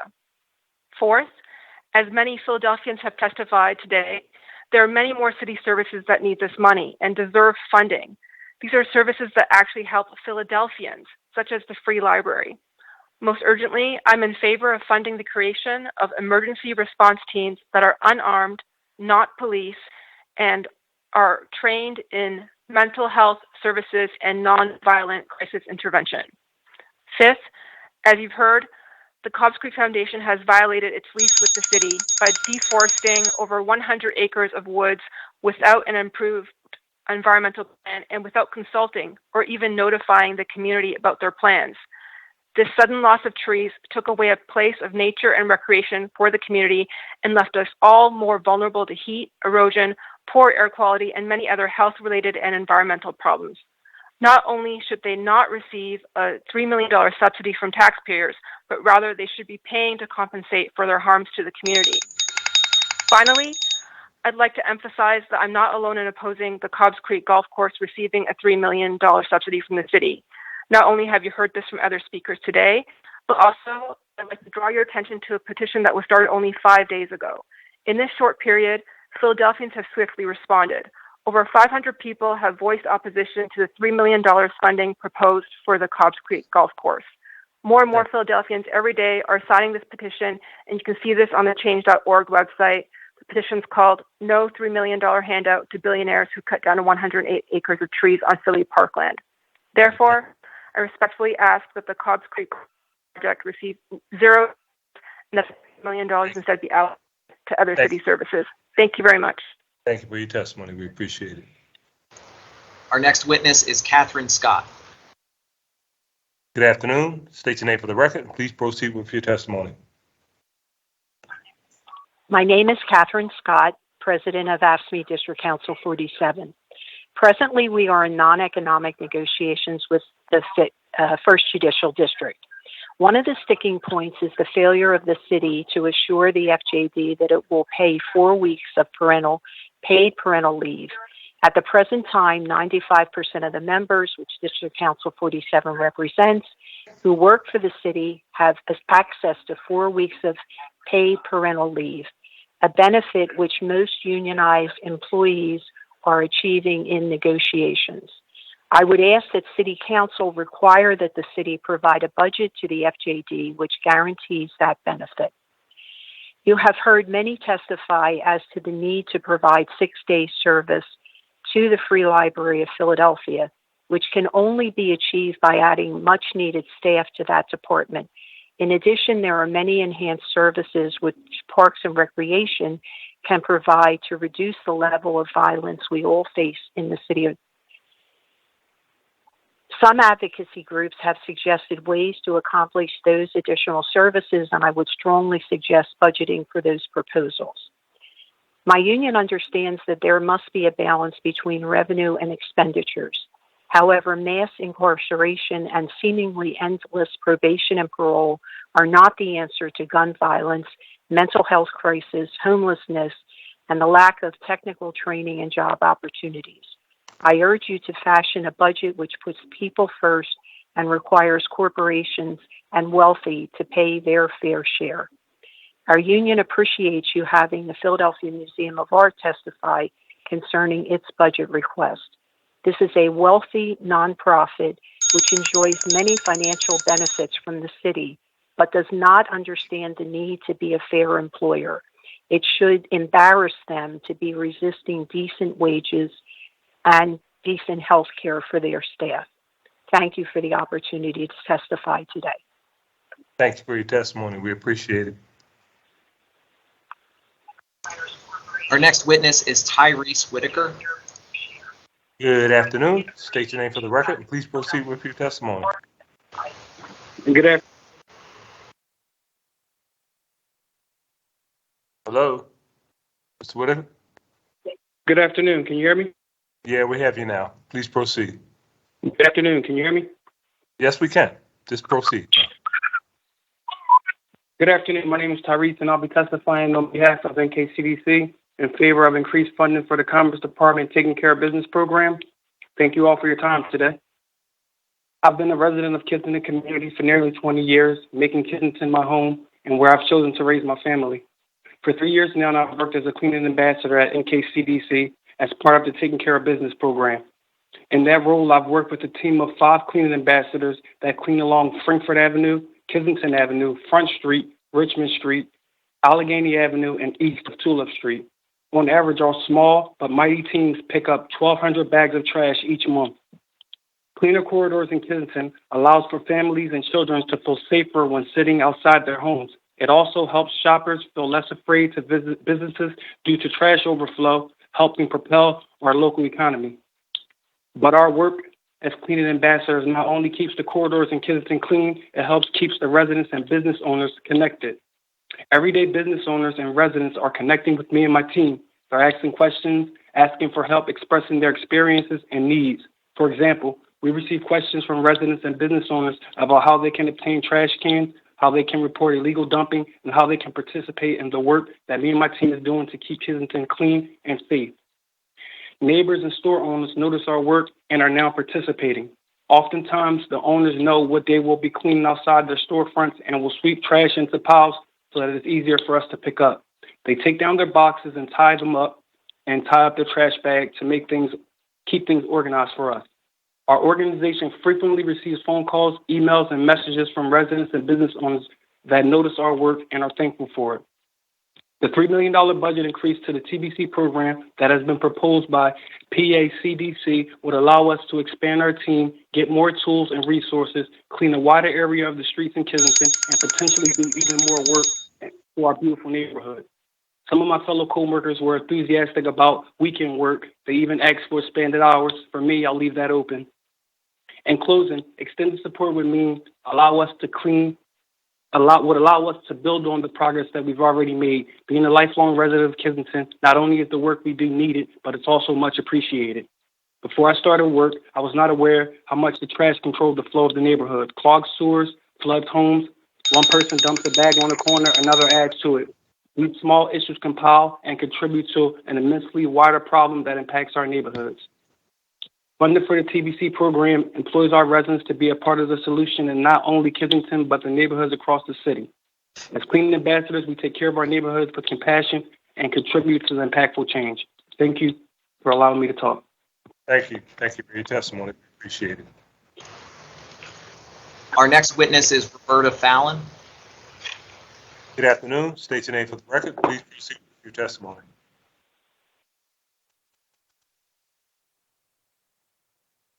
Are you connected? Good afternoon. Are you connected? Next name, Super Chairman. My name is Roberta Fallon. I'm co-founder, editor, and executive director of a small Philadelphia arts nonprofit, the Art Blog, Inc. I speak in support of restoring full funding for the Philadelphia Cultural Fund in the fiscal year 2023 budget. Full funding of the PCF is vital to the recovery of small nonprofit arts organizations like Art Blog, which are reeling from the pandemic and economic downturn. Restoring full PCF funding is vital financially and on a symbolic level. It signals that the mayor and city council value what small arts groups do provide to Philadelphia citizens in neighborhoods throughout the city. Like most small nonprofits, Art Blog started with the passion of its founders who saw a need. Libby Rossoff and I saw that the Inquirer and the other major media in the city were cutting their arts coverage, and yet more and more good artists were moving to the city. For 19 years, Art Blog has provided free, informed, and opinionated arts coverage to the community, and the community has been incredibly supportive of our work. Our revenue comes from ads and sponsorships, individual donations, and grants. We have one full-time employee, and I am a volunteer. Our writers and tech support are paid contractors. In 2019, we received our first PCF grant, and it was groundbreaking for us to receive support from the city. One other important reason I support full funding of PCF is their professional and fair peer-to-peer review process for decision-making on grants. The process is rigorous and involves an on-site visit and review of the organization's infrastructure and budget. Art Blog has received reviews from peers, and I have been a reviewer of other organizations. The PCF review process should be supported by the city as a blueprint for good grant management. Thank you. Thank you for your testimony. We appreciate it. Our next witness is Nicole Chandler. Good afternoon. State your name for the record. Please proceed with your testimony. Can you hear me? Yes, we can. Please proceed. Okay, my name is Nicole Chandler. I'm the founder of Royal Gardens Association. The October 29, 2005, on a Saturday, I adopted the Morris Park, the perimeter of the Cobbs Creek Golf Course, and the perimeter of the Rose Recreation Center from back then Fairmount Park Commission. In doing so, I cleared over 200 tons of trash, tires, restoring all the green spaces to where it was now usable to the community members. So usable that Curtis Jones Jr. took my volunteer efforts at the Rose Recreation Center and gave that to the Overbrook Civic Park Association and allowed them then to take control over the Rose Recreation Center and generate revenue for its nonprofit. What's bothering me is that you are now allowing a Cobbs Creek Golf Foundation to now take over the Cobbs Creek Golf Course. They already have $65 million. You now want to give them $3 million, and yet I'm the only organization that's been volunteering here since 2005 with no resources, with no money. And then when you finally get money to contribute to a green space, you ignore me and you ignore my volunteer efforts. If I'm trying to sit up here and maintain all this green space with no money, no funding, and then you get money and you ignore me. So I'm requesting that the $3 million that you got for the golf course, that you put it to Morris Park, and that you do not make it an educational center, that you make it a country golf club out a golf learning center so that it can generate enough money to maintain all the green space in Morris Park and in Overbrook, period. All the green space should be maintained, and the golf course money should be able to financially sustain all the green spaces for the next 70 years. So I'm asking 20% of the revenue that is generated from the golf course annually be given to Morris Park. If I'm able to do all this volunteer work by myself with no money and no resources, if you want to give this organization millions of dollars and you want to now just let them limit themselves to just the golf course, it's not fair. Thank you. Amen. Thank you. Thank you for your testimony. We appreciate it. Our next witness is Stanley Shapiro. Good afternoon. State your name for the record. Please proceed with your testimony. Thank you, Council President and members of Council. My name is Stan Shapiro, and I'm here to testify on behalf of Philly Neighborhood Networks.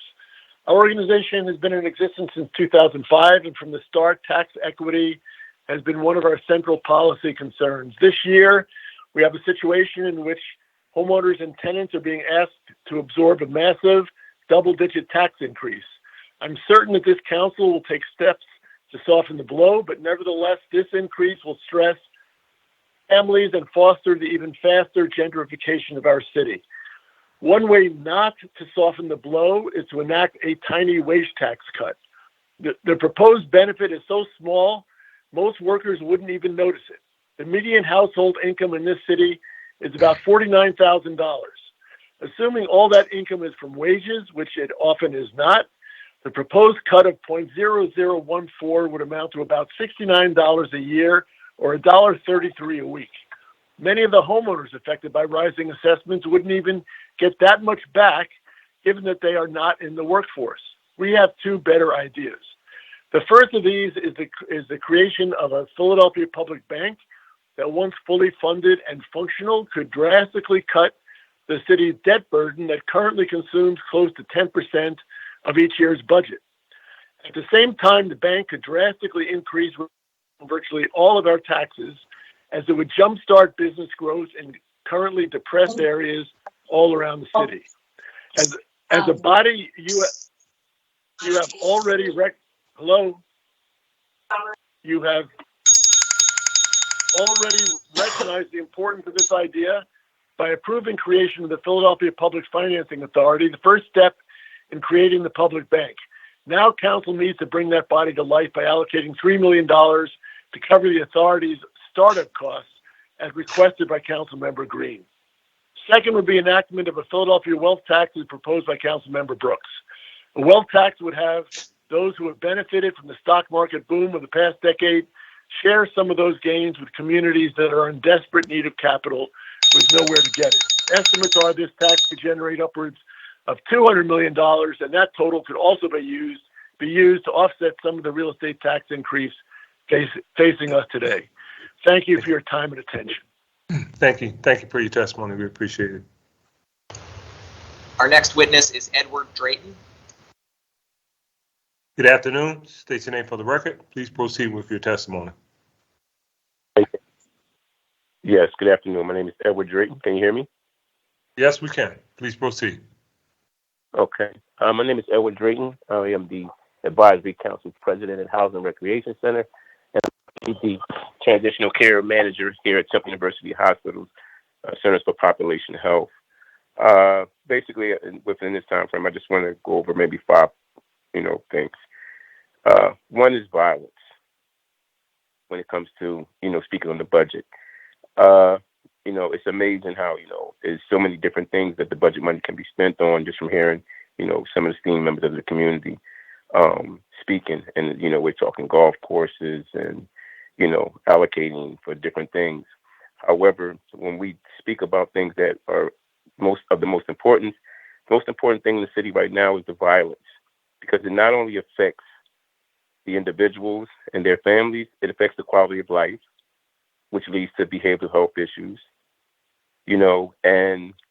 my advocacy is basically for the Department of Recreation, because the recreation centers are that foundation where that money can be put, and it can be put to good use, because that is the one place, is the one outlet that, you know, many of the children and, you know, the youths that are coming up, you know, within the city, that's the only place they have. You know, when you start talking about where can they go, what can they do, create resources, create this, create that, the recreation center is it. You know, the recreation center is the one place where you can get an abundance of everything. You can network, you can meet many people. And I'd just like to say before closing, on behalf of, you know, my councilwoman, you know, Sherelle Parker, you know, the one thing that she does is, you know, stand at that forefront when it comes to the recreation center and just the youth overall. You know, I want to thank the council for allowing me to speak today. And just remember that, you know, it's all in you guys' hands. Basically, it's up to you guys. You know, you are the sole beneficiary to say where this money goes and who gets it and how much should go wherever it should go. Thank you and have a good day. Thank you. Thank you. Appreciate your testimony. The next witness is Pamela Darbiel. Good afternoon. State your name for the record. Please proceed with your testimony. Yes, my name is Pamela Darville. Can you hear me? Yes, we can. Please proceed. Oh, thank you. Good afternoon. I'm representing Power's Climate Justice and Jobs team. Our team works for racial and economic justice on a livable planet. First, we support the Just Services Philadelphia campaign demanding equitable provision of basic services like trash collection and preventing short dumping, streetlight repairs, cleaning vacant properties, removing abandoned cars, and traffic calming. We believe it's essential that this list of basic services also include tree planting and community greening. Power's Climate Justice and Jobs team joins council members and others in pointing out the potential for these services to reduce gun violence in disinvested communities.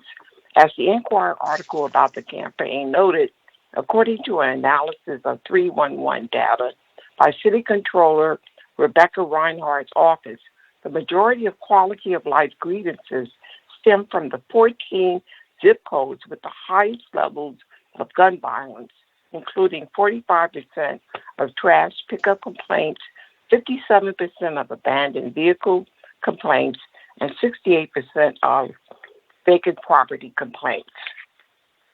Power supports tree planting in neighborhoods without tree canopy.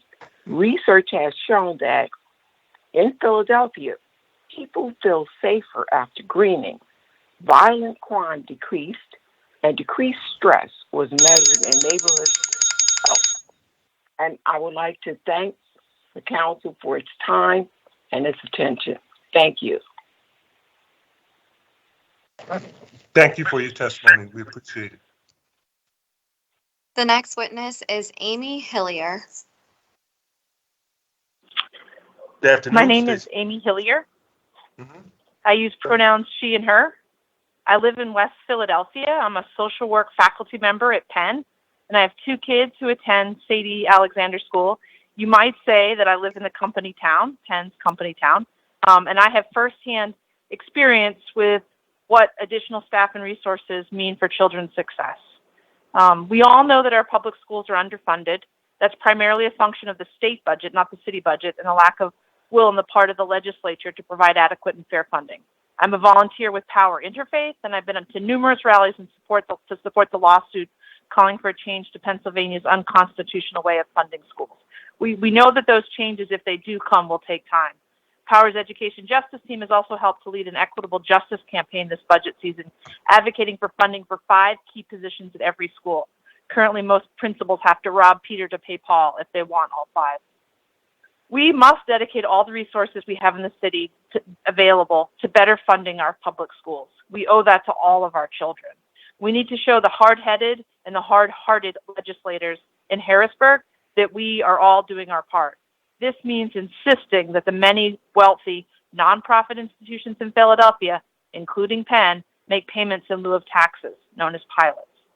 Penn is the largest private property owner in Philadelphia, but as a tax-exempt institution, it pays no property taxes on billions of dollars worth of non-commercial property. How did Penn become the largest private property owner in Philadelphia? in part because the city, over time, over decades, has made many deals, generous deals that involve land in West Philadelphia. Penn's wealth has increased substantially, while the city of Philadelphia and our public schools struggle to meet the basic needs of our children. This year, Penn saw a 41% return on its endowment, which is now valued at $20.5 billion.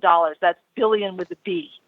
I urge City Council to get a commitment from Penn in writing for this year's city budget, reaching out to leadership, including the Board of Trustees, to work out a commitment from Penn to pay 40% of what it would owe in property taxes to the school district as part of pilot.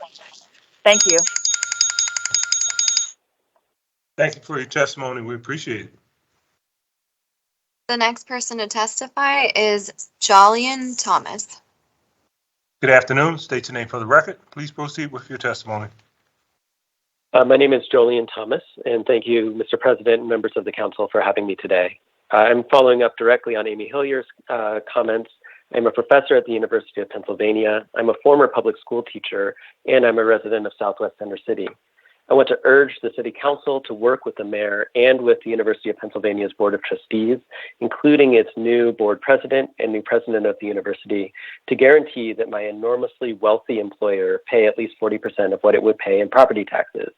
That's 40% on its non-commercial real estate, and I would like to suggest that that money go directly to support Philadelphia's public schools. I think that that is in line with Penn's educational mission.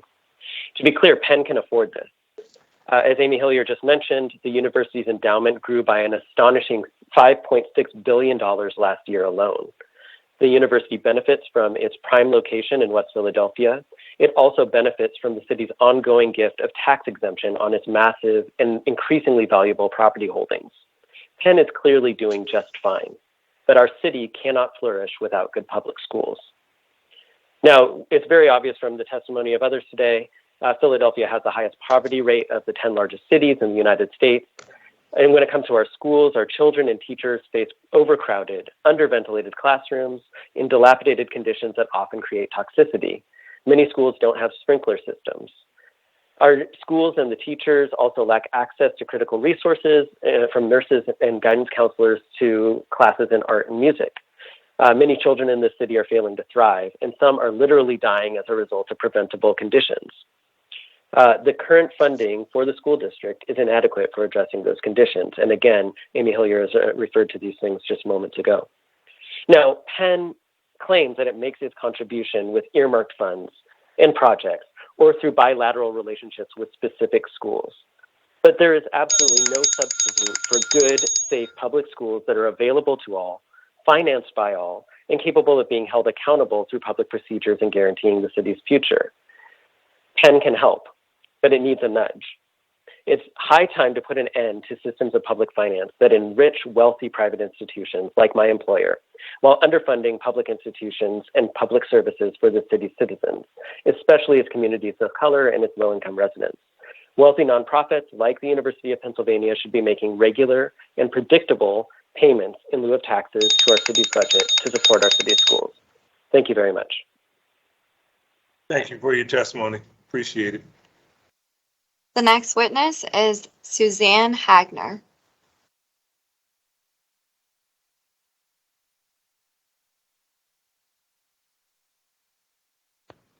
Are you connected? She is not connected, Council President. Thank you. Next person. The next witness is Todd Abney. Good afternoon. State your name for the record. Please proceed with your testimony.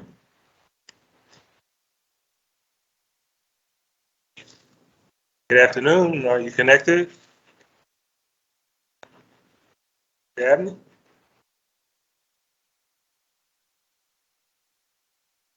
Are you connected? Hello? Yes. Just state your name for the record and please proceed with your testimony. Okay, good afternoon. My name is Todd Abney, and I live at 4647 Adams Avenue in the Northwood neighborhood. I also work for Philadelphia Gas Works. My landlord is MCM Management Solutions, which owns over 350 apartments in Philadelphia. I am also a member of Renters United Philadelphia. I am here today in hopes that you can see the problem with landlords and licenses inspection. Basically, they need more inspectors to proactively inspect on weeknights and weekends, but without displacing tenants. There's also a problem that I am facing as a tenant. Sinking floors in my kitchen, bathroom, and bedroom, leaky windows that drive my gas bills through the roof in the winter and summer, and a bedroom ceiling that is slowly sinking in on me. What really scares me is that we have a roof fall in on another apartment about a month ago. I'm afraid the same thing will happen to me. When MCM didn't act, I called license inspection, but L&I's hours and my hours don't line up. The inspectors show up, but I wasn't home. I knew they were coming, but I just didn't know when until they were already at my front door and I was at work. This is why we need nights and weekends appointments, workers like me that can't take off for midday inspections. We also need more inspectors inspecting apartments proactively instead of reactively. Rather than punishing the tenants by displacing them, the city needs to keep tenants housed. According to the research report of the Pew Charitable Trust, L&I have fewer than 45 employees trained to inspect apartments in 2021. Their budget was $38 million, yet they bought in $65.5 million through fees. The difference of $17 million would be enough to proactively inspect all Philadelphia apartments once a year.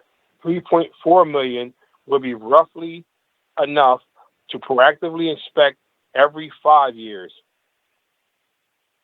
As a PGW employee, I get to see it's not only a problem that I have.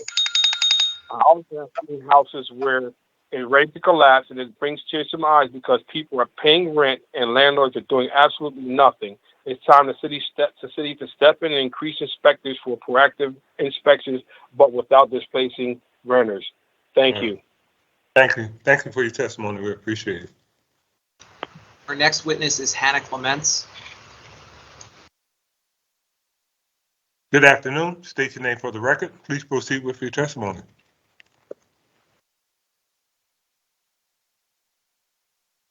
Good afternoon, Ms. Clement. Yes, hi. All right. Sorry State your name about for the record. Please proceed. Thank you for the opportunity to testify. My name is Hannah Clemens. I'm the Senior Director for Middle Grades Academy and High School OST at Stepping Stone Scholars and a member of the Greater Philadelphia Extracurricular Collaborative, GPEC. We are a network of out-of-school time providers and allied funders. Today, I'm encouraging City Council to support OST providers in Philadelphia by helping us establish an Office of Extracurricular Partnerships at the School District of Philadelphia. This is an office that would serve as a primary point of contact for school-based OST providers across funding streams. Stepping Stone Scholars creates access to educational and workforce opportunities for talented, underserved students in the city of Philadelphia. I oversee daytime and OST programming at 6 School District of Philadelphia schools. These schools are based in North, Northwest, and West Philadelphia. Every year, 150 to 250 middle school students come through our programs to receive homework help, participate in clubs ranging from science fairs to robotics competitions, and be advised around their college and career aspirations. They come to us at a time when they're establishing their identity, and through Stepping Stone programs, they're able to do something they love, make friends, connect with supportive adults, and build a foundation allowing them to succeed in their K-12 education and beyond. We have seen our students thrive as a result of their participation. They develop confidence, improve their grades, and are better positioned to attend well-regarded high schools. Because Stepping Stone is committed to making sure all Philadelphia students, especially the most vulnerable and low-income communities, have access to multiple college and career pathways, we have a vested interest in working with the city and the district to ensure greater equity. Put simply, we want to expand our programs. We want to work with more middle schoolers, and we want more Philadelphia students to succeed. Our hope is to establish programs in the same network as those schools we already serve. Introducing an after-school program at a new partner school takes a lot of work, especially if they're undertaking our efforts with an eye to equity. Which Philadelphia schools have needs for Stepping Stone Scholars? Which schools have the facilities to host us? Do they have access to the Wi-Fi and technology we need? Does our program complement the school's operations? Stepping Stone is fortunate to have found the answers to some of these questions due to the efforts of dedicated staff and our contacts at the district. Our vision is becoming more concrete. But we definitely have more work to do, including building off the lessons we've learned. The lines of communication with the school district that will allow us to reach more middle schoolers are ingredients of program building that should be available to all OST providers and schools. This is a benefit that should be institutionalized and consolidate in a district office so that we and other OST providers can grow more easily and students in high-need schools can access extracurricular programming. An Office of Extracurricular Partnerships with the district can help make our experience a reality across the board. If such an office serves as the primary point of contact for OST providers, whether or not they receive district, state, city, or philanthropic funding, that office can guide and facilitate the efforts of OST providers to serve Philadelphia's most vulnerable students. I encourage City Council to advocate with OST providers for such an office in your communications with the school district. Thank you so much for your time. Thank you for your testimony. We appreciate it. Our next witness is Kirsten Britt. Good afternoon. State your name for the record. Please proceed with your testimony. Hello. Yes, please proceed. It's Kirsten Britt.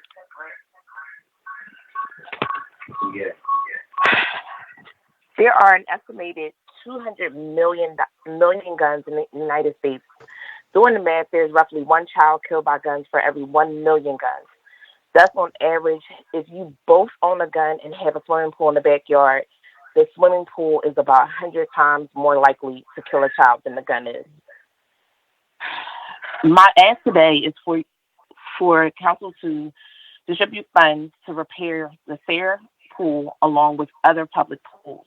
As a member of our community, I am part of an organization called Diversity in Aquatics, whose mission is to educate, promote, and support water safety and drowning prevention education focused on creating opportunities in aquatics and addressing drowning disparities of Black, Indigenous, Brown, and people of color communities. The World Health Organization states that globally in the United States, drowning is considered a neglected public health threat. Reports have shown that there are groups of people in certain communities who are at greater risk. African Americans as a group having a drowning death rate 9% higher than that of the overall population, with the greatest disparity being among African American youth. That's Gilchrist and Parker. While many national programs and organizations present water safety awareness and drowning prevention efforts within communities, very few offer multi-sectoral collaborative efforts. Among culturally and linguistically diverse Black, Indigenous, people of color, aquatic stakeholders designed to promote and support water safety awareness in communities. The CDC says that nearly 80% of people who die from drowning are male. Many factors might contribute to higher rates of drowning among males, including increased exposure to water, risk-taking behaviors. Disparities are highest among Black children ages 5 to 9. Those rates are 2.6 times higher, and ages 10 to 14 are 3.6 times higher than their white counterparts. So in swimming pools, Black children ages 10 to 14 drown at rates 7.6 times higher than white children. So what our ask is today is that we have a multi-sectoral approach. This isn't about any one council member, organization, or even one elected official. We need everyone at the table making pool talk a permanent dialogue in the city. Pools are a life-saving community action resource that extends past 6 weeks in the summer. We don't want you to just open up pools because it takes more than just a lifeguard. It takes more than just a certificate. It takes more than just one conversation. What we're talking about and what we're asking for and what is required is to create a sustainable, comprehensive health and physical education, physical activity, community program plan using the restorative city model.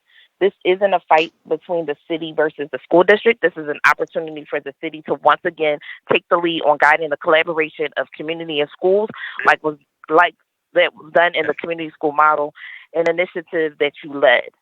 So some people want you to believe that. That's the problem.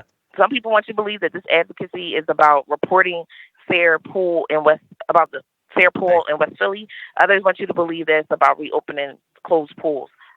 We just want equity for everyone. Thank you. Thank you, ma'am, for your testimony. Our next witness is Cameron Adames. Good afternoon. State your name for the record. Please proceed with your testimony.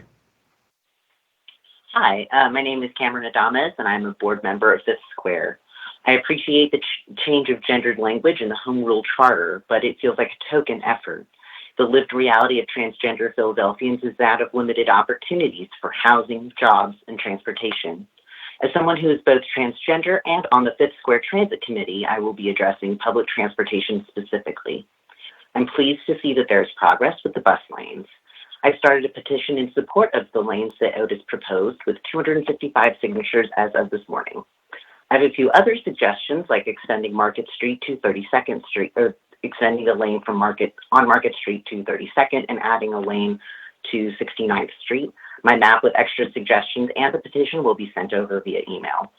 I also hope to see more bus shelters and other amenities. I ask that the mayor and council support and like any of these bus lanes and other bus amenities. Another way to help SEPTA is to improve funding that would alleviate homelessness and mitigate drug use. The lack of assistance in these matters has caused significant disruption of transit service and safety, and this is a systemic issue that the city should invest resources in addressing the root cause. The budget for the Office of Homelessness Services is ludicrously low. In addition, I want to commend the city for investing in more public bathrooms, which will help, and I hope to see more of them. Our residents and visitors deserve dignity in public spaces. Thank you. Our next witness is Simon Galperin.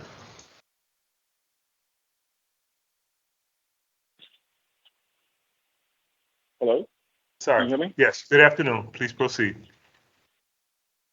Thank you. Good afternoon, Councilman and Councilwoman. My name is Simon Galperin. I'm a parent of two children, Elise and Michael Galperin. I live in the Old City neighborhood, and I'm a constituent of Councilperson Mark Scola. I'm here to testify on how PHL Pre-K has contributed to my family. I want to encourage members of City Council to expand the number of PHL Pre-K seats to at least 5,000 across the city and not to repeal the soda tax, which funds this important program. Michael attends Children's Village in Philadelphia, Tennessee. Prior to enrolling him in pre-K, my wife and I hired an in-house nanny as a child care alternative during the pandemic.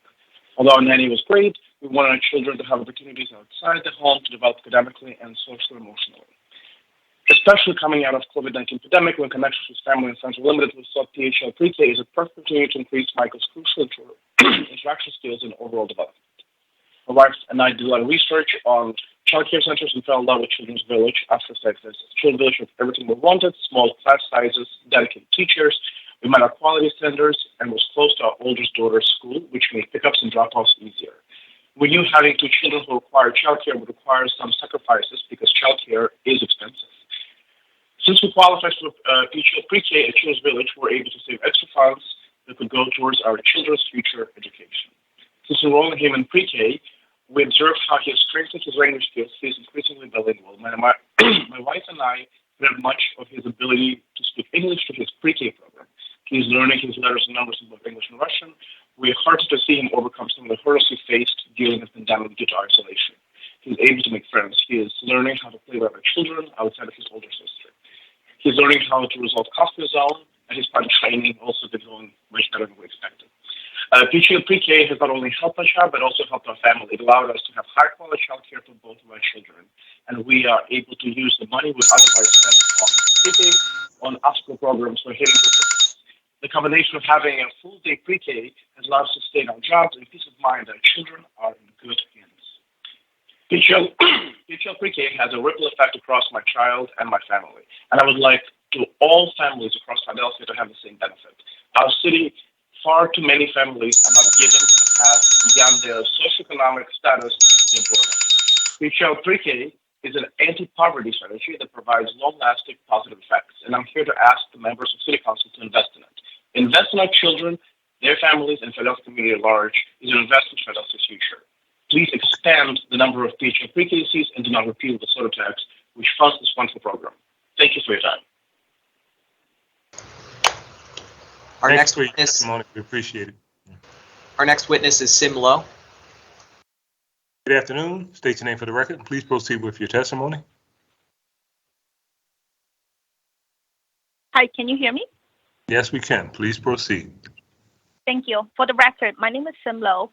Good afternoon, and thank you for hearing me today. I'm a Family Partnership Coordinator at Children's Village, a nationally accredited Keystone 4-star early learning program. I'm also a member of the ECE Provider Council that consists of 50 educators from 50 early learning programs across Philadelphia. I'm here to urge the City Council to invest and expand the PHL pre-K program to at least 5,000 seats. This investment into the high-quality early learning programs with a sweetened beverage tax is creating a 5-win situation for everyone. Not just 1 win, 2 wins, but 5 wins. First wins for children. PA Partnership reported that in 2020, there were close to 11,000 children aged 3 to 5 in Philadelphia who are eligible for child care work subsidy but underserved. They're not served. They're not in any programs. These children deserve the high-quality early learning experience and the opportunity to thrive. Children gain more than just academic skill in preschool. They are building a strong foundation for social-emotional skill, language, scientific, and critical thinking. Often we hear from teachers, we can teach children their letters, numbers, etc., but we won't be able to teach if they can't follow directions or work with others. Studies have shown that high-quality early learning can reduce grade repetitions and improve high school completion rate. When it comes to language development, dual language learners benefited the most from early learning programs. Family at Children's Village can attest that 60% or more of our students have a home language other than English. Almost all of them, when they graduated from our programs, they do not need ELS or DLL support in the K-12 system. Second win is for the working families. This is my 9th year in the early learning profession. Almost every year I hear from families, particularly mothers, saying, I will go to work when my child goes to school. In another word, without preschool program for my child, I can't go to work to bring extra income home. That makes me worry about 2 things. First, if families do go to work, where are these children? Are their development being nurtured, being supported? Second, the lack of preschool slot is limiting parents' earning potential, making parents choose between preschool and their job. PHL Pre-K can support parents who want to return to work to do so. Children's Village, we have a contract, PHL Pre-K contract. It is only May, and we already fill all of them for next school year. Applications are still coming in. If the program does not expand, I worry we will have to put children's families on the waiting list. Can I just jump to the last point? Since the kickoff of PHL Pre-K, the program also created approximately 800 new jobs in Philadelphia, resulting in 28 million in labor income and 50 million in private GDP. The investment in high-quality ECE programs through PHL Pre-K is an investment in our children and our city, now and the future. Hence, on behalf of children, working families, and providers, I urge the City Council to expand the PHL Pre-K program to at least 5,000 seats. Thank you for your time. Thank you. Thank you. Just ask individuals that are on the call, we had to adjust the time frame for testimony to 2 minutes, so please adjust your testimony. Thank you. Mr. McDermott. Our next witness is Laverne Chesborough. Good afternoon. State your name for the record. Please proceed with your testimony. Laverne Chesborough, can you hear me? Yes, we can. Please proceed. Hi. Hi, good afternoon. This is Laverne Chesborough. I am the owner of Heavenly Made Creations Family Group Child Care Program in Southwest Philadelphia and Councilman Kenyatta Johnson's district.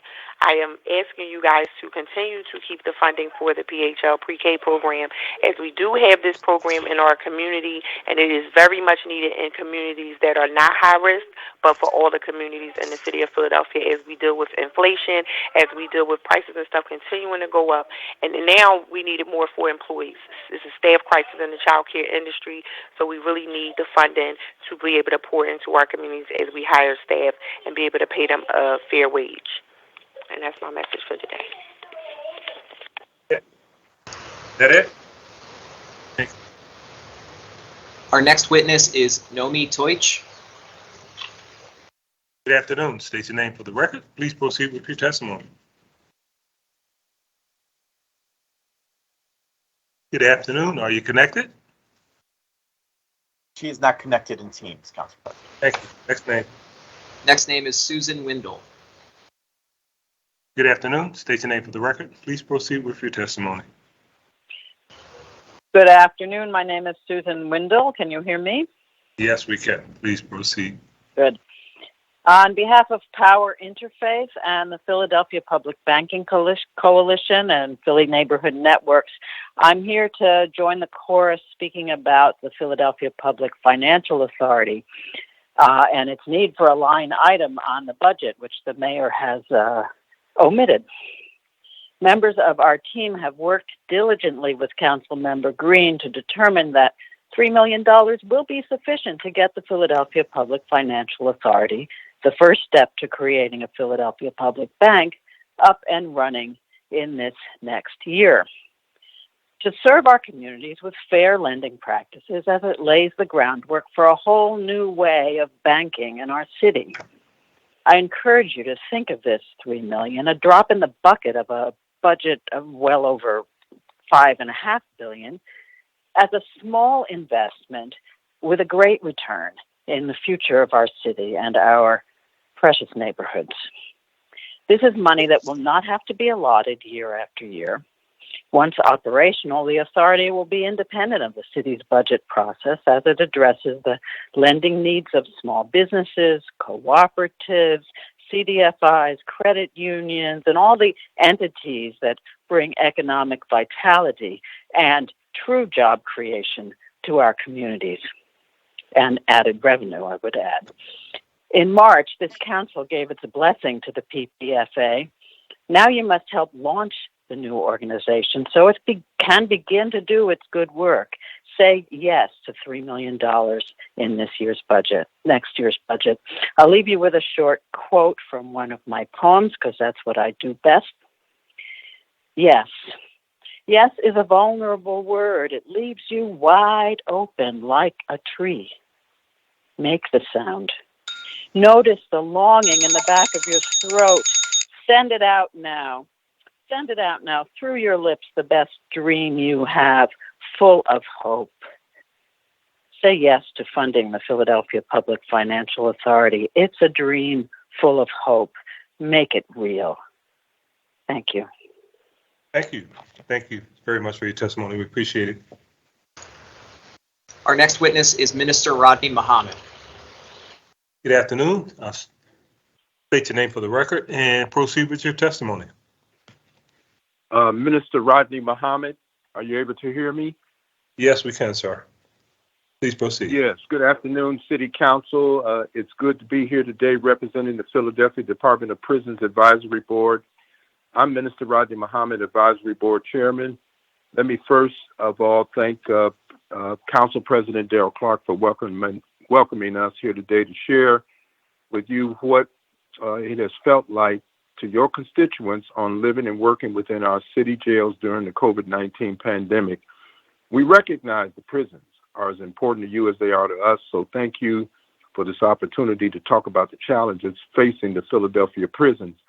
The Prison Advisory Board is an all-volunteer 6-member appointed body that advises the Commissioner on issues affecting incarcerated individuals and workers. We exist to make independent recommendations to the Commissioner on ways to improve safety, conditions, and programming. The work of the members of the board touches on different facets of the criminal legal system. Some of us speak regularly with people who are incarcerated and people who work in the prison systems. Others are part of groups who work to reduce incarceration while protecting public safety. But nevertheless, all of us bring perspectives to bear when we work together as a board. Philadelphia has a largely pre-trial jail system. The majority of the people incarcerated across our 4 facilities on State Road are held pre-trial. They're held either on bail or on retainer. They are presumed to be innocent of the charges they are facing. Our jail system is designed for shorter stays. People are arrested, released on bail, take a plea deal, or have their day in court. Those found not guilty go home. The guilty serve a county sentence or are transferred to the state to serve their sentence. The Philadelphia Department of Prisons operates 24 hours a day, 365 days a year. The prisons provide congregate mental health and drug addiction services to people who are incarcerated. In addition to housing, meals, and medical care, the prisons offer a wide range of programs. Since 2015, As part of the MacArthur Foundation Safety and Justice Challenge, Philadelphia has successfully redesigned its criminal justice system to reduce its prison population. Philadelphia reportedly had the highest incarceration rate of any large jurisdiction in the country in 2016. Our collective action has significantly reduced the number of people in the Philadelphia jails by 45%. We as a city have done extraordinary work, established innovative programs like the early bail review hearing and increased early diversion opportunities. Our successes have led to 4 rounds of funding from the MacArthur Foundation totaling $9.9 million. We meet with Prison Commissioner Carney, her deputy commissioners. We've spoken to the PA Prison Society to provide us a broader statewide perspective, and we've heard from the Vera Institute for a nationwide view. We've toured prison facilities to speak with incarcerated individuals, and we are aware of their concerns and about service and supplies. We commend the prison administration on preventing a major deadly outbreak. The team has done an excellent job at keeping the impact of the COVID-19 pandemic inside our jails below the community infection rate throughout the pandemic.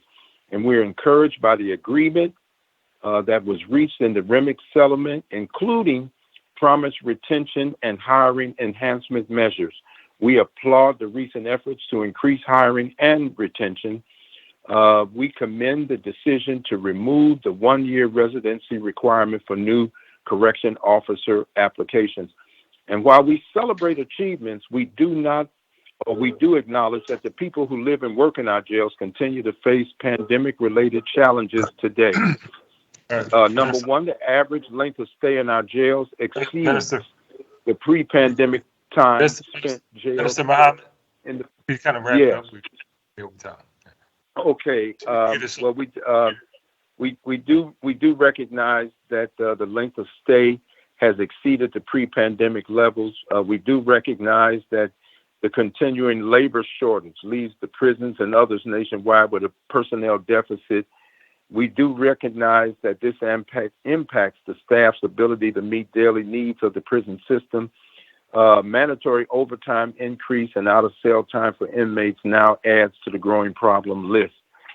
Just to conclude, every member of City Council, every member of the prison administration, and all of us on the Prison Advisory Board, we want the same thing. We want a safe, humane place where the well-being of anyone that's incarcerated or the well-being of anyone working at our prison system is guaranteed. We hope these remarks both highlight the challenges and the considerations for City Council to keep in mind across the budget process. Thank you for your time today, Council President and City Council. Thank you. Thank you, Minister. Thank you for your testimony. Our next witness is Nicole Levy. Good afternoon. Please state your name for the record. Please proceed with your testimony. Hi, everyone. My name is Nicole Levy, representing the Philadelphia Public Bank Coalition and calling in from Gautier's district, where I've been living since 2010. My ask today is simple. $3 million to fund the Philadelphia Public Financial Authority that City Council passed into law this year. But my bigger ask is that you all on City Council really take to heart how essential this small investment is toward building a more prosperous future for our city. According to the FDIC's deposit market share data, we in Philadelphia have $607 billion in cash sitting in the bank right now. These are the deposits of city residents, city businesses, small and large, and our own municipal government agencies. As a collective, we are wealthier than we realize. $607 billion is not bad for America's poorest big city, but we have handed all of this wealth over to the mega monopolies that have locked our money away into their own profit-making machines. They invest very little back into our city. Most recent data shows $308 million in small business lending as an example. For any of you who happened to read the New York Times yesterday and saw the article about how a French bank captured Haiti, this story goes back to the 1800s. Let me tell you, speaking as someone with 20 years of experience in bank regulation, fair lending, and consumer financial protection, this story from Haiti's history is playing out in real time here in Philadelphia today. The big banks have captured our deposits, they are redlining our cities, and they are sucking more interest and fees out of our communities to boot. We are America's poorest large city for no other reason that we have given our money away to outsiders who don't serve us. We are living in a situation of neocolonialism through debt, and it's time we declare our independence. At a minimum, we should slowly begin reserving increasing amounts of our wealth for local management and local investment, which is exactly the work that this financial authority has been created to do. So let's fund it, again, $3 million so we can get there. Thank you, everyone. Our next witness is Amy Steffen.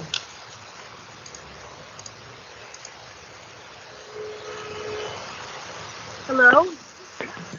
Hello, can you hear me? Hello, can you hear me? I'm sorry, can you hear me? Yes. Yes, I'm here. Yes, we can hear you. Thank you so much. My name is Amy Steffen. Thank you for the opportunity to talk to you today. I'm a member of Toxic Free Philly.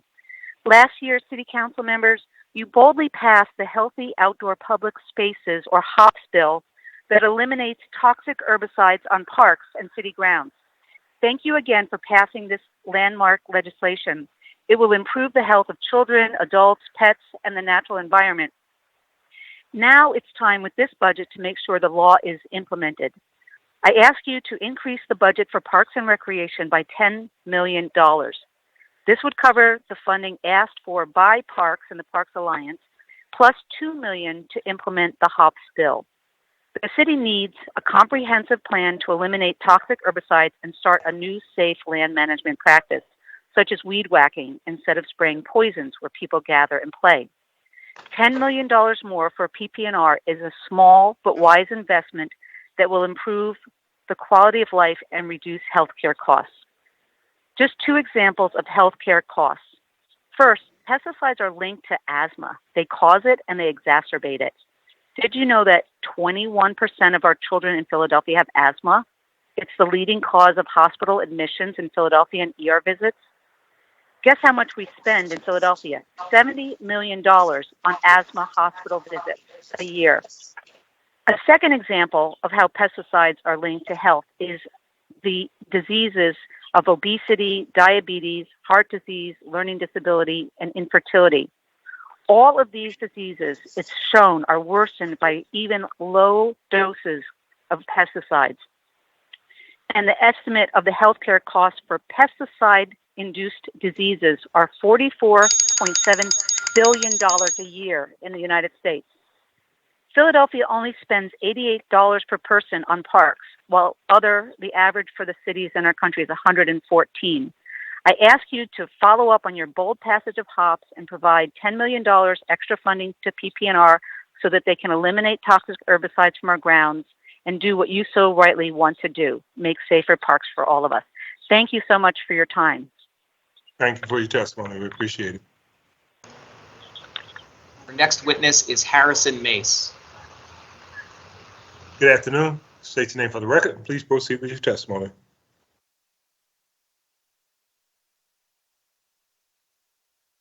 The participant is not connected. Next name. Margaret Livingston. Good afternoon. State your name for the record. Please proceed with your testimony. Participant is not connected. Next name. Benjamin Bryant. Good afternoon. State your name for the record. Please proceed with your testimony. Hello? Can you hear me? Yes. Are you connected? Yeah. Yeah. Please proceed. Hi, everyone. My name is Benjamin Bryant. I'm a resident of South Philly, and I'm testifying about Sayre Pool. I work in the design field, and much of my work is focused on Philly's pool system. I help create PPR's Swim Philly program, which has helped improve pools at King Sessing, Longcrest, Lee Cultural Center, Marian Anderson, O'Connor, Pleasant Playground, and Francisville Playground. I've learned over the years that Philadelphians really love their public pools, and we are unique as a city in that we have a free public pool in walking distance of nearly every neighborhood. Most cities destroyed or defunded their public pools in largely Black and brown communities in the 20th century. But for us, for the most part, we still have an equitably distributed system of more than 70 outdoor public pools that's intact. We're lucky to have this extensive system, but it's been hanging by a thread financially for far too long, and we need to support our pools now more than ever. To put it simply, pools can't open without lifeguards, and there's only 2 public facilities with deep water and water safety instructor training in the city. Sayre is one of them.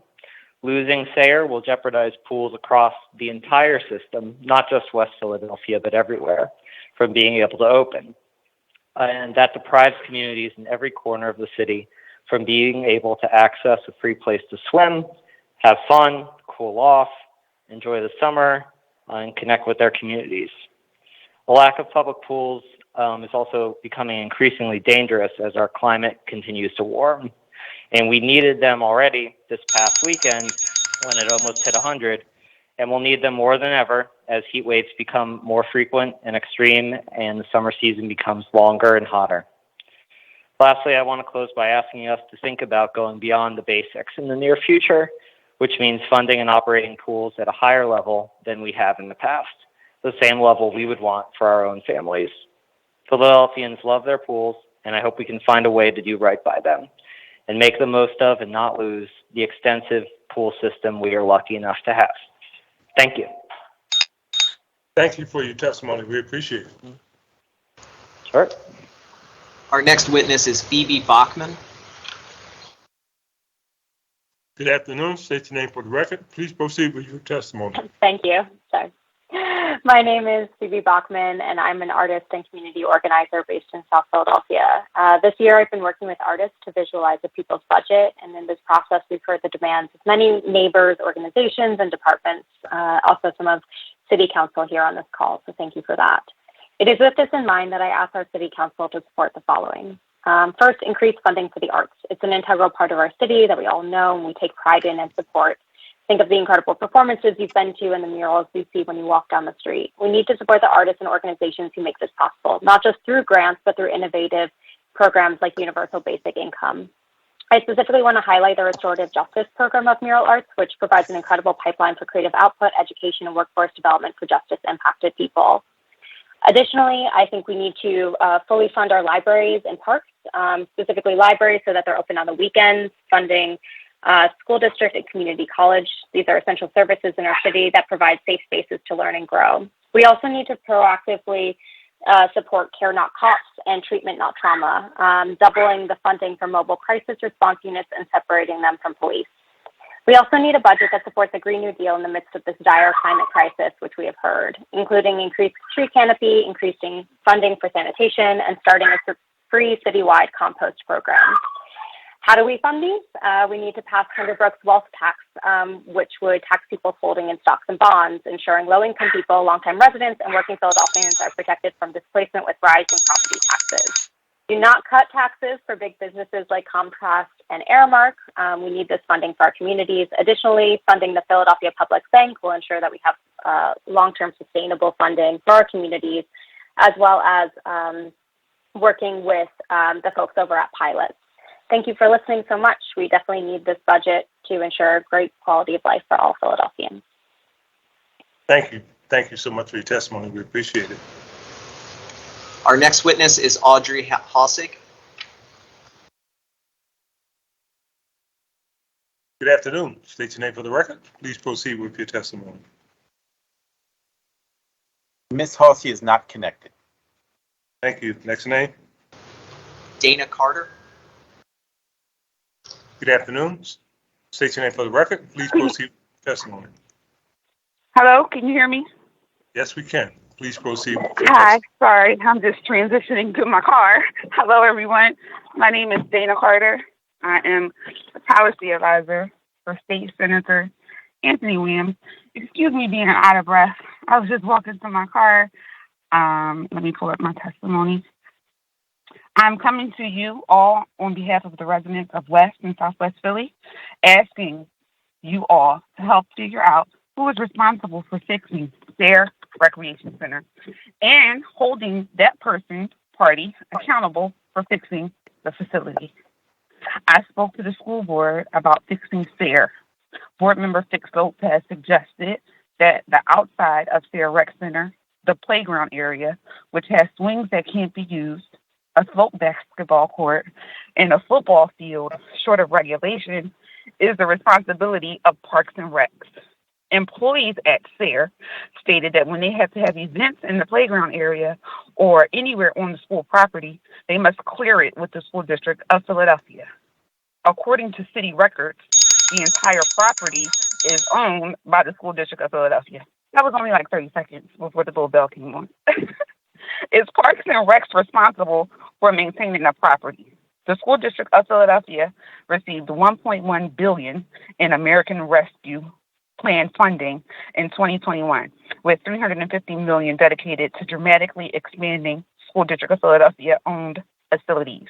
We almost understand that the School Board of Philadelphia and the School District of Philadelphia are two separate entities. The school district requested that the school board approve the repairs at Sayre, and the school board did not pass the agenda item.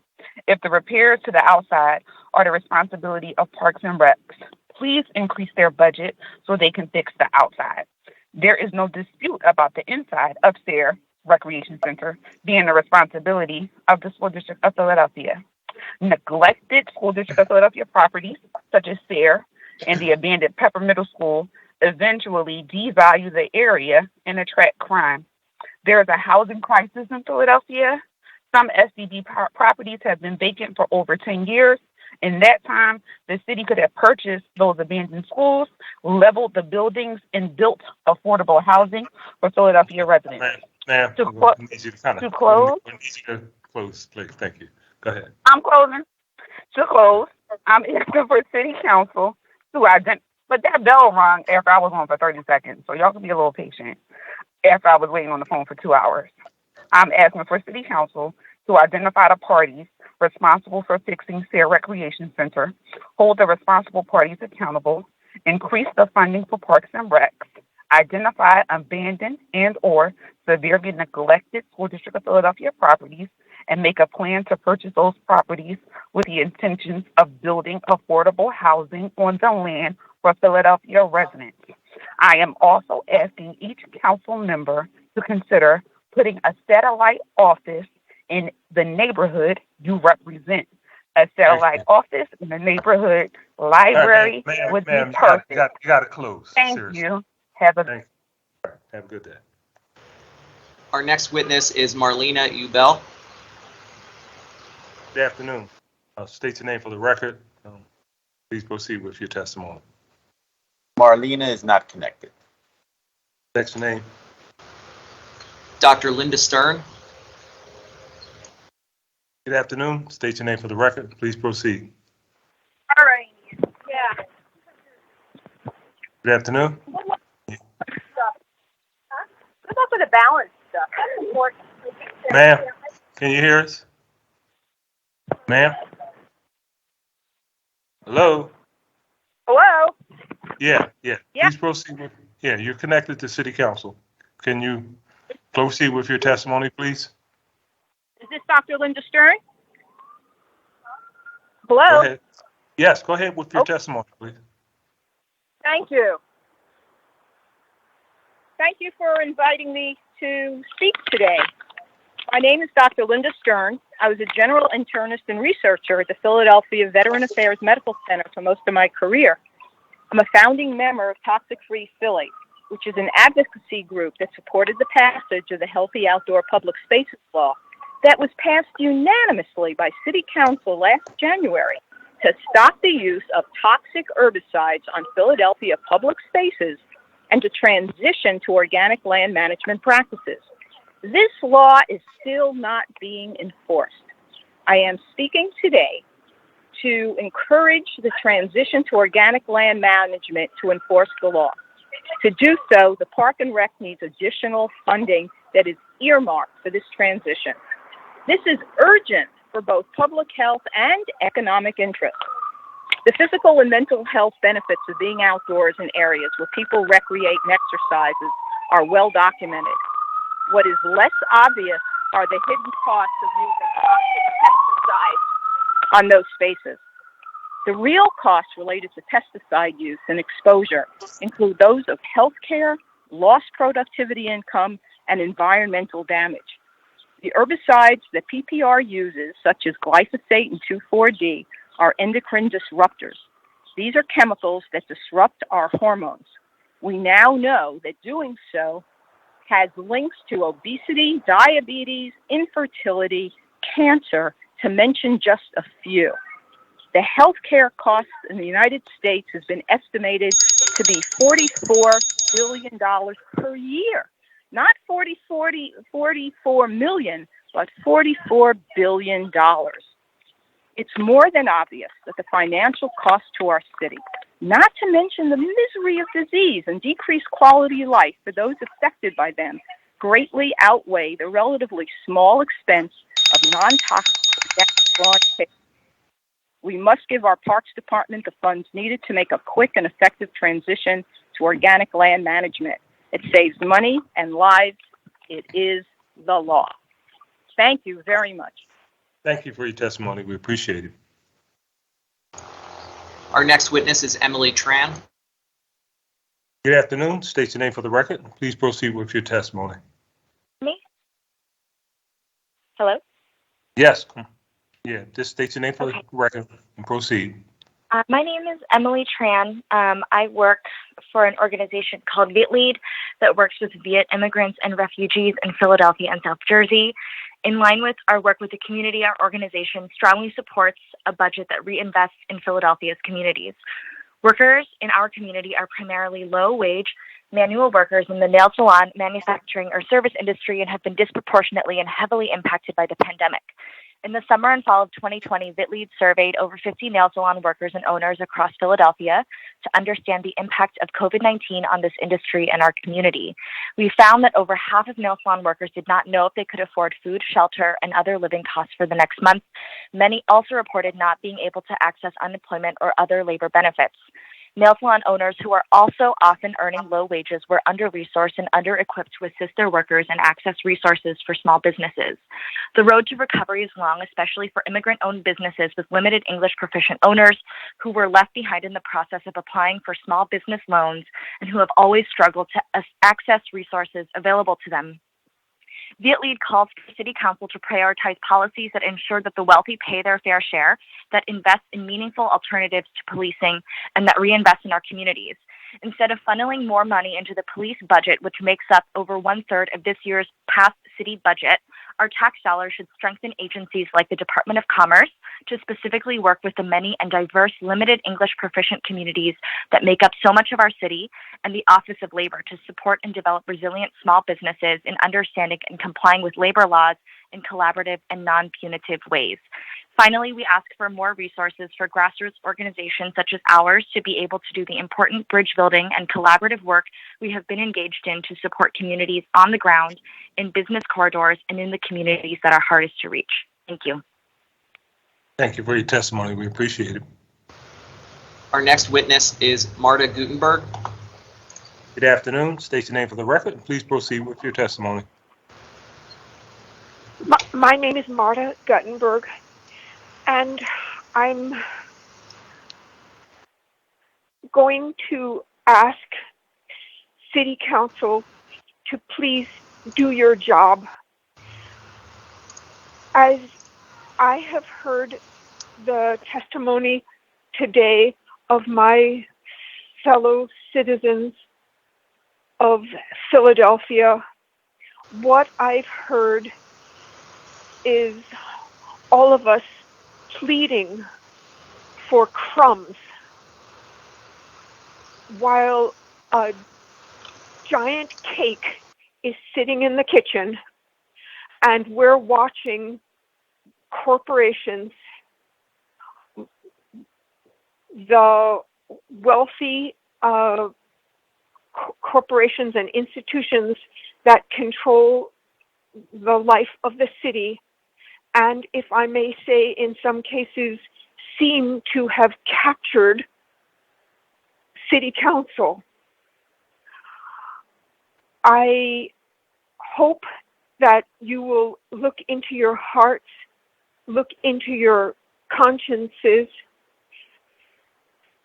hear the voices of the people asking for desperately needed services like defenders against an overpowerful court system, like housing against the powerful developers, and do the right thing. Thank you. Thank you for your testimony. We appreciate it. Our next witness is Elizabeth Walker. Good afternoon. State your name for the record. Please proceed with testimony. Hello, I'm Elizabeth Walker. I live in Council Member Squilla's district. I'm a member of a Power Live Free congregation. In listening to other residents of the city, it is clear we care about each other, and our budget needs to reflect that. I want to speak specifically about programs focused on violence prevention. The challenges of violence in our city are a symptom of a problem that cannot be solved by spending all our money, arresting people, and locking them up. In 2021, Council Member Curtis Jones said in calling for a Marshall Plan, it is a multi-pronged problem that will require an all-hands-on-deck solution. Philadelphia's roadmap to safer communities lays out a plan, but it needs to be magnified, both in investment of funds and person power. Our budget reflects our values and what is important. Our current budget reflects an inadequate investment in community-based solutions. We need clean and safe recreation centers in our neighborhoods. We need programs for children and youth in safe and maintained parks. We need equity in our provision of sanitation services. We need housing that is affordable for our city workforce, and supportive housing for those who are without a home. We need programs that welcome and help reintegrate returning citizens. We need unarmed response teams for those in mental health crisis. We need libraries open 6 days a week. We need public defenders adequately funded to assure that there is justice present in our criminal courts. We need fully funded a program to provide credible messengers to our youth, providing mentoring, guidance, exposure to life-sustaining and flourishing vocations, and pathways to success. This citywide crisis is clearly not a problem that government or the city budget alone can solve. It'll take all of us to do what we can where we can to care for each other.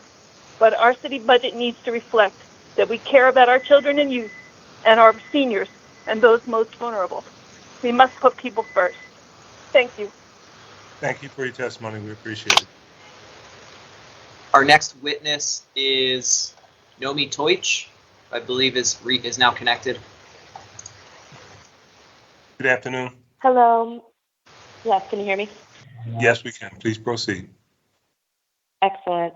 My name is Nomi Toich. I'm a clinical social worker serving the Southwest Philadelphia community. Since the murder of Walter Wallace Jr., I have been pained every day by the knowledge that there's no safe way for my clients to get timely on-site care if they face a severe mental health crisis between sessions. Police should not be the first responders for mental health crisis, whether they are accompanied by a mental health worker or not. The arrival of police is an escalation, and it introduces people to a punishing criminal justice system at a moment when care and compassion are what is needed, as well as de-escalation. Police involvement in mental health crisis leads to bad outcomes, such as an increase in restrictive care, incarceration, involuntary hospitalizations, and as we know here in Philadelphia, even death. Mobile crisis units are a safe, appropriate alternative. And that is why over $7 million was allocated in last year's budget to overhaul the current mobile crisis infrastructure. And that was intended to make this a more accessible and more robust service. These mobile crisis units are desperately needed, and the process of creating them has taken too long. It has been a year since that money was allocated for overhauling the mobile crisis system, but where are the services? These units need to be available not only by calling the Philadelphia Crisis Line, but also by calling 911. That's the number people know and will dial in a crisis. The infrastructure for people experiencing mental health emergencies should match that for a medical or fire emergency, where the burden is not on the person making the call to know which specific service they need. The mobile crisis units need to expand beyond the pilot level. It's a common sense solution, and it needs to be scaled and expanded to meet the needs of all Philadelphians. The current number of planned units is nowhere near enough to meet the current need. $20.8 million needs to be allocated in the upcoming budget to fund the creation of the mobile crisis unit and ensure that everyone who needs has access to them. Funding should be diverted away from the co-responder model, which is still a police response, and put instead towards the mobile crisis program. Every week, I hear from clients and their families who say that they fear the police and would not want them to be called during a mental health crisis. Mobile crisis units, on the other hand, are life-saving. This is an urgent issue and needs to be implemented and expanded now. Thank you. Thank you. Thank you for your testimony. Appreciate it. Our next witness is Nikki Grant. Good afternoon. State your name for the record. Please proceed with your testimony. Good afternoon. My name is Nikki Grant, and I'm the Policy Director at Amistad Law Project and a member of Treatment Now Trauma. We believe that mental health crisis response should be safe, timely, trauma-informed, and clinician-led. Mental and behavioral health issues can impact any one of us. Imagine that it's your child who's had a sudden and frightening break from reality. Imagine that it's your friend experiencing suicidal ideation. Imagine that it's your parent who's begun behaving erratically and unsafely after a scary diagnosis. Who do you want showing up if you call 911 for help? In 2017, my mother had a brain surgery. A month later, she started exhibiting psychiatric symptoms that I had never seen before. One day when I was taking care of her, she started acting irrationally and moving around in a way that I was afraid that she would seriously injure herself. I tried to calm her down on my own, but eventually I called 911. Because this did not happen in Philly, an ambulance, not the police, showed up, and she went to the hospital. She was eventually able to receive inpatient psychiatric care. This is how it should be, no matter where you live. Philadelphia desperately needs to expand its mobile crisis infrastructure. There are not enough units to serve the city. The budget allocation of $20.8 million will double the pilot level funding from last year. We could easily get that by passing Councilmember Brooks' wealth tax bill.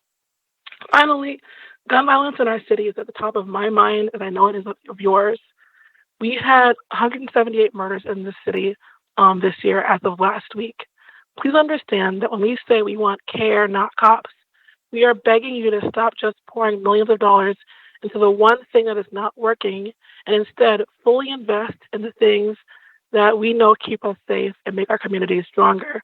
That means fully funding our libraries and rec centers. That means making sure our public defender's office is funded fairly. That means investing in our schools infrastructure and staffing. And that means making sure that when someone is experiencing a mental health crisis, their first responder is a clinician, not the police. Thank you for your time.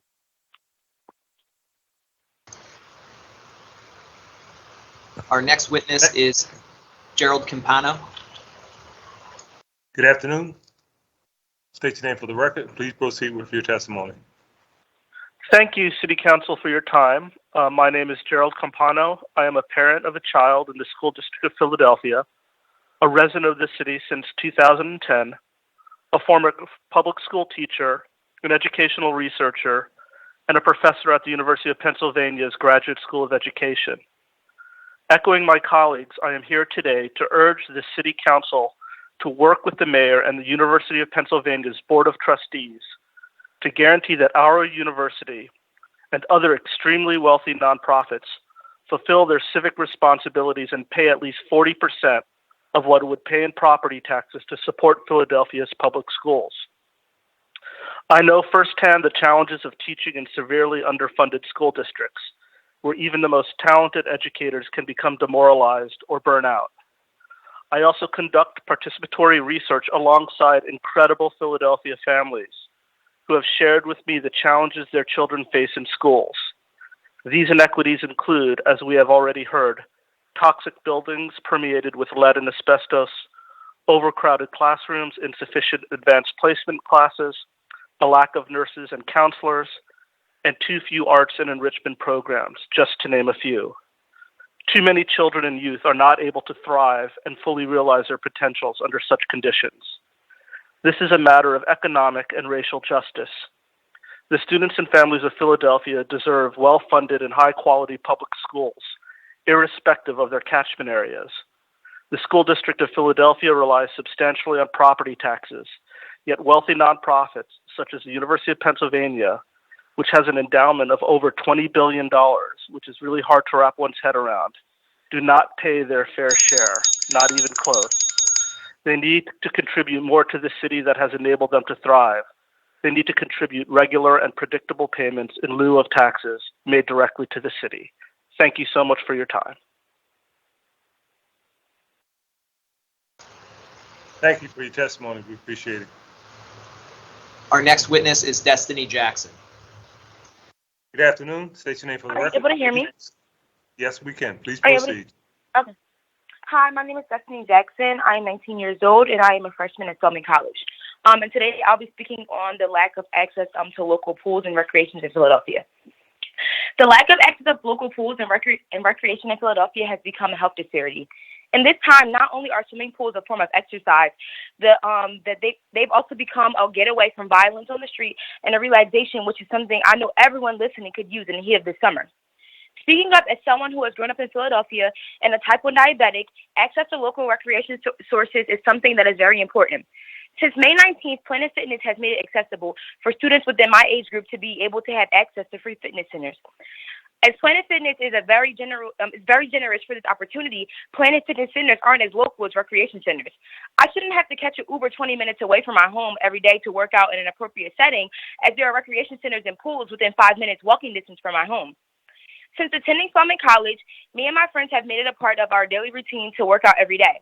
I learned that working out has not just physically impacted our bodies, but mentally as well. After doing some research, according to the National Library of Medicine, exercise improves mental health by reducing anxiety, depression, negative moods, and by improving self-esteem. With our circumstances of the rise in violence in our city, there is no doubt that our city needs recreation centers and most of all, indoor and outdoor pools. After seeing money dispersed into the city, I would like to ask that the $3 million that has been pledged to the Cobbs Creek Golf Course go to a needed recreation activity in Cobbs Creek at Sear Pool.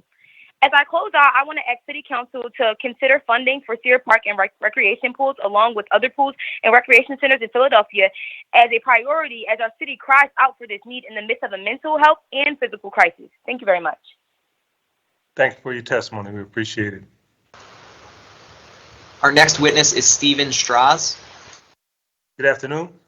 State your name for the record. Please proceed with your testimony. Good afternoon. My name is Stephen Strauss. I'm with the Real Public Safety team of Power Live Free.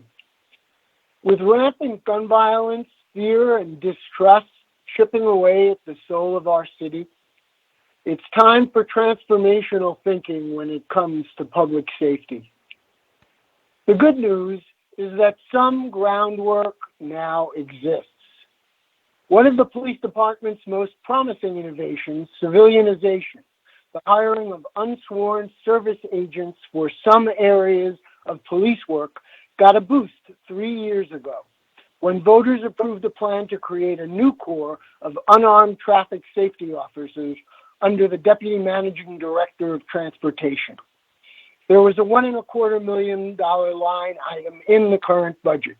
While implementation stalled, the plan remains much alive, still offering the promise of curbing dangerous driving and auto-related deaths. Are you right? While freeing up police to fight violent crime. Improved road safety is vital, but so is the link to gun violence. It's no secret that the PPD is mired in unacceptably low clearance rates for shootings and understaffing due to disability benefit abuses and stubborn recruitment problems. Hiring a new breed of traffic officers, minus the power of arrest, would push redeployment from traffic to crime fighting. Also noteworthy is the significance of race and how it is intertwined, not only with the unjust but inefficient policing. A Defenders Association study found that the hundreds of thousands of armed traffic stops annually disproportionately impact Black drivers, yet only 0.17% of those often pretextual stops resulted in finding a weapon. We know that traffic stops have become a dangerous business with lives at stake. This new approach, especially combining with the new driving equality law, is an important innovation. Thanks to the foresight of Council President Darrell Clark and widespread Council member support, a new Corps of Civilian Traffic Safety Officers will begin work, hopefully quite soon.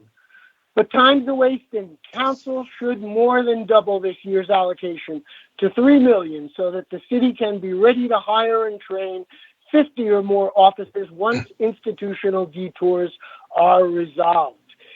It's a hopeful, early strategic step toward transforming public safety in our city. We know from national 911 data, and I'm almost through, that police... Sir, we're going to need you to wrap it up. Okay. So there's more to be done in terms of diverting police from services that they shouldn't be performing for a lack of competence.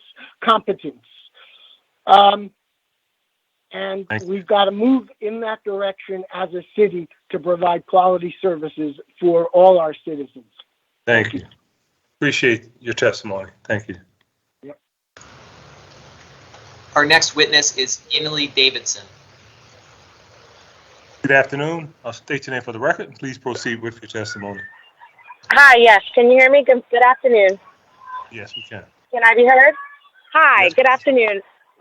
Good afternoon. My name is Janelle Davidson, and I am the proud parent of an amazing 4-year-old, and I'm also a first grade teacher at Pastorius Richardson Mastery Charter School. I live in the Pensport neighborhood, and I'm a proud constituent of Councilperson Kenyatta Johnson. I'm here to testify about how PHL Pre-K has benefited my daughter, and I want to encourage the City Council to expand the number of PHL Pre-K seats to 5,000 across the city and to not repeal the soda tax. My daughter currently attends Children's Playhouse in South Philadelphia. As an educator and a parent, I place high value on learning, especially on early learning. As soon as she turned 2 years old, she enrolled in Children's Playhouse. A big part of why I enrolled her there was because it was a part of the PHL program. I see firsthand in my classroom the benefits of this program, not to mention how much my daughter has grown tremendously. She's currently reading at a kindergarten level. Every day she receives a new stack of sight words that she also does at home, in addition to school before the classroom starts at before care. I also see how this creates a juxtaposition in my classroom for students who have not attended the PHL program. My daughter often attends class with me when her class is closed, and I saw firsthand how my daughter, who was 3 at the time, could recite more than 20 sight words, and I had a student who was unable to do that. And I can't say that my daughter's a genius. I'm not one to boast like that. I can say she just has access to quality pre-K education, and that, for me, makes the difference. So I'm asking City Council to not repeal the soda tax and also expand all seats to 5,000. Every child deserves quality pre-K education. Thank you. Thank you. Thank you for your testimony. We appreciate it. Our next witness is Kovi Atiba Kwese. Good afternoon. State your name for the record, and please proceed with your testimony.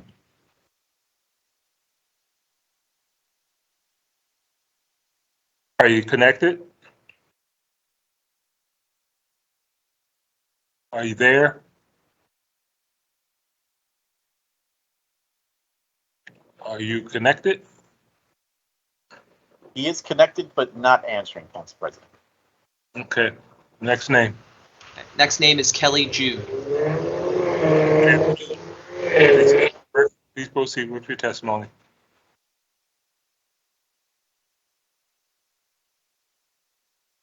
Hello.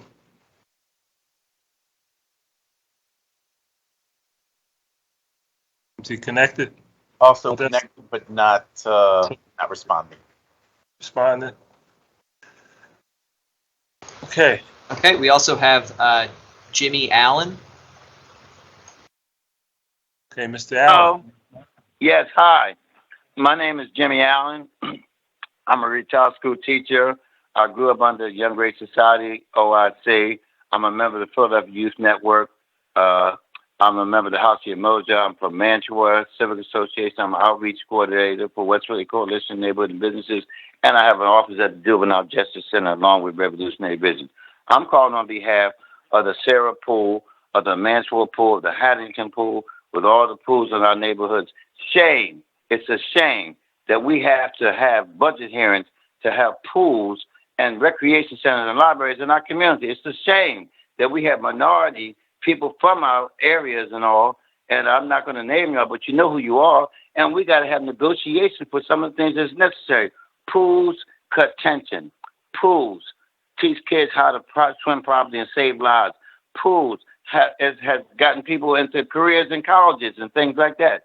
So it's a shame that we have to go through University City and national, international corporations and people in our city, and they have air rights and land rights, but no community commitments, no community agreements to fund some of the things that the city has problems funding. We have many problems. And at every pool, I'm going to suggest, and we're working on Sarah and Mantua and all, to have a violence prevention suggested box, a violence and gun prevention suggested box, so we can hear what the kids in the neighborhoods, the various neighborhoods, want to do, how we can prevent it. We put millions of dollars in gun prevention and everything, and we got more crime than ever before. We lost a war on poverty. We lost a war on crime. We don't want to lose a war on better pools and better rec centers and better libraries. And the people who have the most get more. The people who have the least, we get less. It's time for city council. And I love Curtis, and I love Gaddy, and I love you, Daryl, you're a North Philly guy. So I'm saying to you guys, it's time for us to restore our communities, and it takes funding.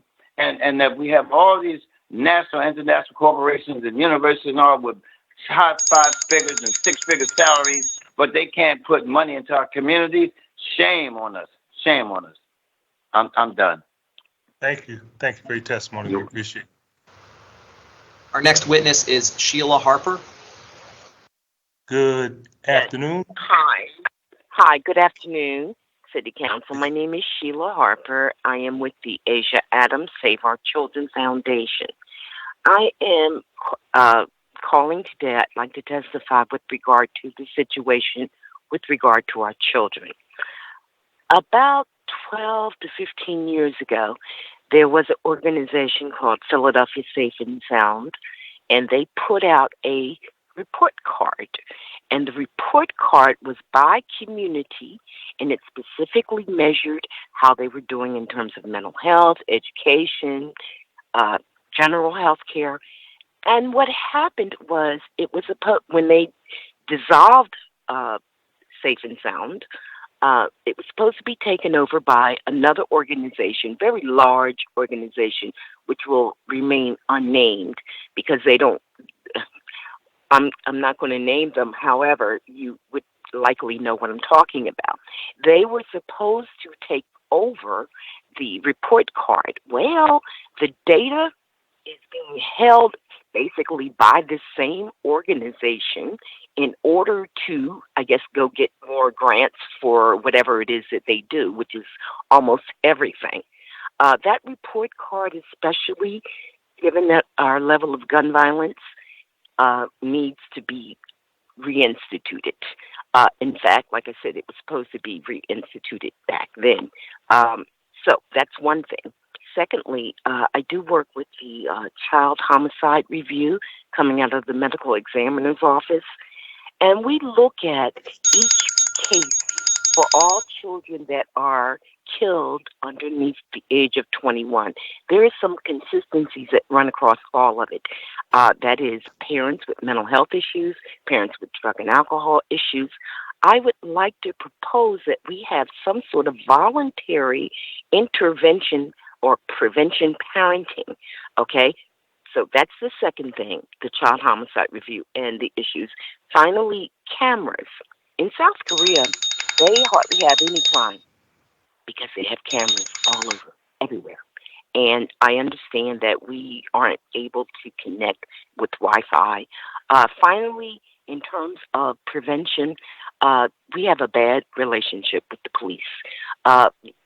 One of the things, some of the areas like DARE, like great gang resistance education and training, and the PAL centers, they need to be refunded or whatever. The federal government yesterday just passed something underneath the Department of Justice that requires all police, if they see something wrong in terms of, excessive force, to report it. I think that Philadelphia, because the cities and the states, it doesn't apply. I think Philadelphia needs to consider doing that same type of legislation. And that's all I need to say for now. Thank you. I appreciate your your testimony. time. All right. Thank you. you. Too. All right. You too. Thank you. Council President, our next two witnesses are calling on the same line but signed up separately. So the first witness is Frank Servone. The second witness is Natasha McGlynn. Thank you. Good afternoon. Please proceed with your testimony. Thank you. Checking audio. Am I good? You're good. Cool. I'm Frank Servone, Executive Director of the Support Center for Child Advocates, and joining me is my colleague Natasha Daniela de Lima McGlynn, Executive Director of Anti-Violence Partnership of Philadelphia, and we appreciate the opportunity to speak to you today, and we trust we'll have 4 minutes since we had signed up separately, and we'll be quick and brief. We speak today on behalf of 10 victim services agencies, our colleagues, supported by the City of Philadelphia through the budget of the District Attorney's Office, to provide a range of victim services and supports to victims of crimes. The programs are Anti-Violence Partnership of Philadelphia, Central Division Victim Services, Concilio, Northeast Victim Witness Service, Northwest Victim Services, Support Center for Child Advocates, Victim Witness Services of South Philadelphia, Women Organized Against Rape, and Women Against Abuse. According to the Philadelphia Police Department crime statistic reports, there are more than 68,000 major crimes in the city of Philadelphia in 2021, an increase of 3.9%.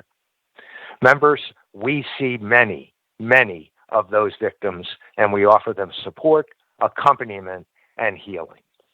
The 10 victim service agencies each receive partial funding for their services through contracts with the DA's office, funded directly from the city budget as Class 250 grants. The total allocations in FY22 is $694,000. With small exceptions for changed program services and locations, there's been no substantial change in those funding amounts for these services in at least 15 years. We need an allocation of at least $1 million in FY23 just to begin to catch up to the constant increase in our costs and services. I turn over to my colleague, Natasha. Thank you, Frank. The crime statistics in Philadelphia are alarming and clear. Child and elder abuse plague thousands, shootings continue to tear apart neighborhoods, and street violence threatens many. When our friends and neighbors, our children and elderly are hurt, they turn to us for help. Likewise, the courts, the district attorney's office, and government officials all call upon our agencies when the public needs an advocate. Our work involves the real stories of suffering people, the companionship and advocacy of victim services in the face of crime and violence. We continue to receive the calls of community members crying out from senseless drive-by shootings and countless assaults on the streets. Our agencies are integrated into the communities we serve and are physically and emotionally present in the lives of most of the events, which the world knows only from the newspapers and media reports. Throughout the city of Philadelphia, innocent men, women, and children, they suffer the effects of violence and abuse.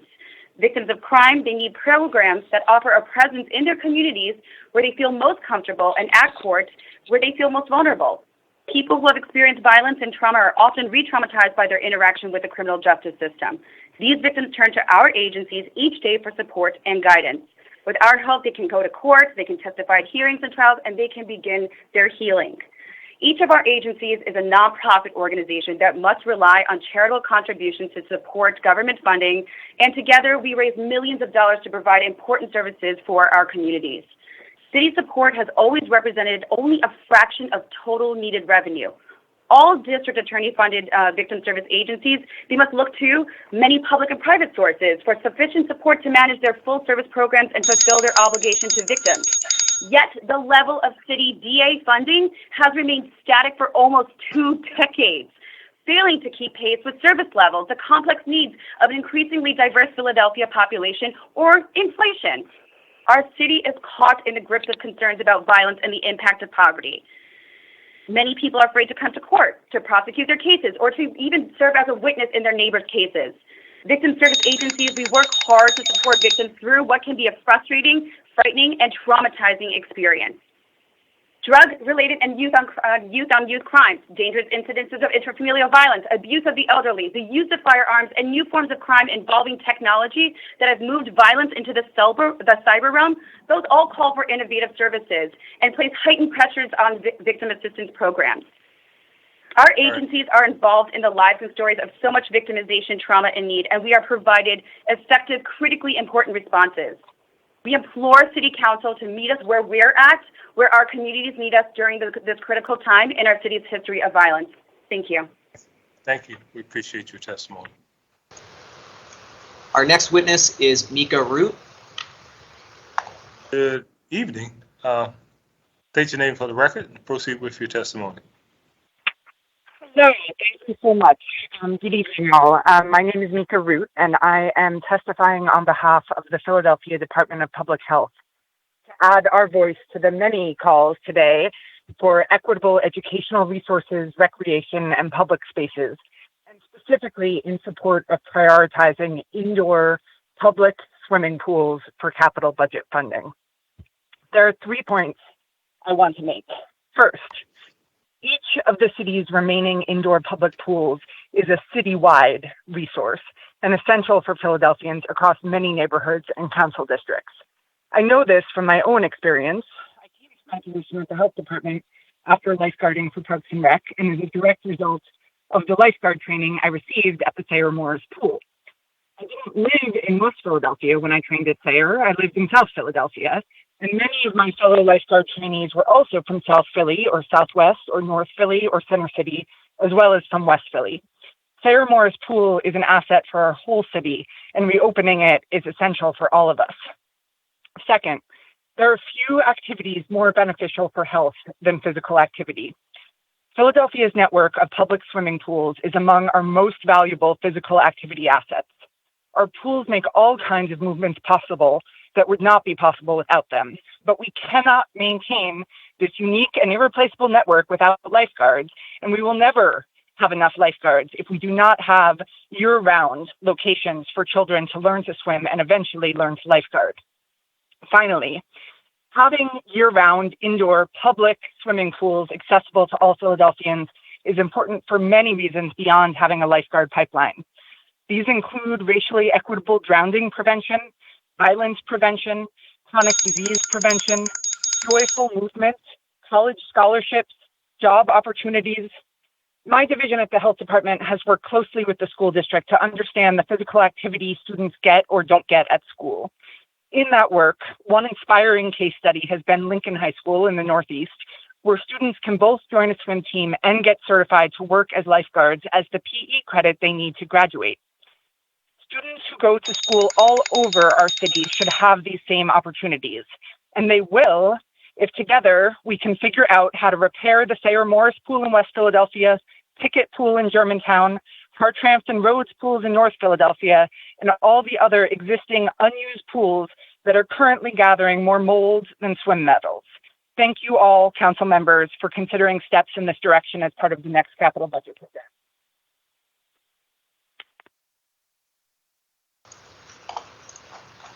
Council President, unless Kofi Atibe Kwese or Kelly Jude reconnected, we have no other names on our list. Mr. McDermott, is that it? That is it.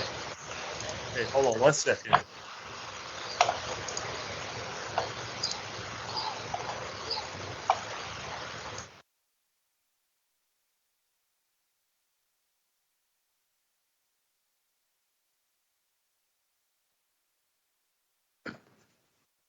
Sorry, Mr. McDermott. It's over here multitasking one more time. Okay. It appears we have no other speakers for our public hearing session today and public testimony. I'm sorry. Can you all hear me?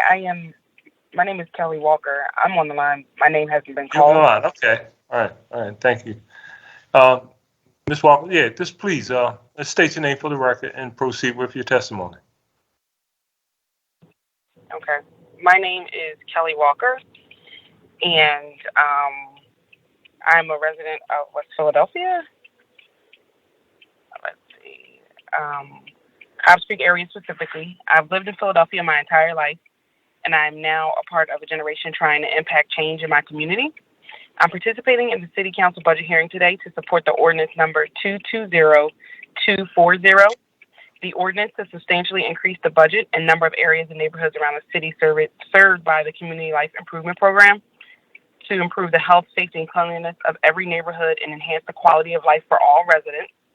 In lieu of the pandemic, social unrest, and the increase in violent crimes, particularly amongst our youth, I firmly believe we need to increase financial support for programs that directly target the young youth participation.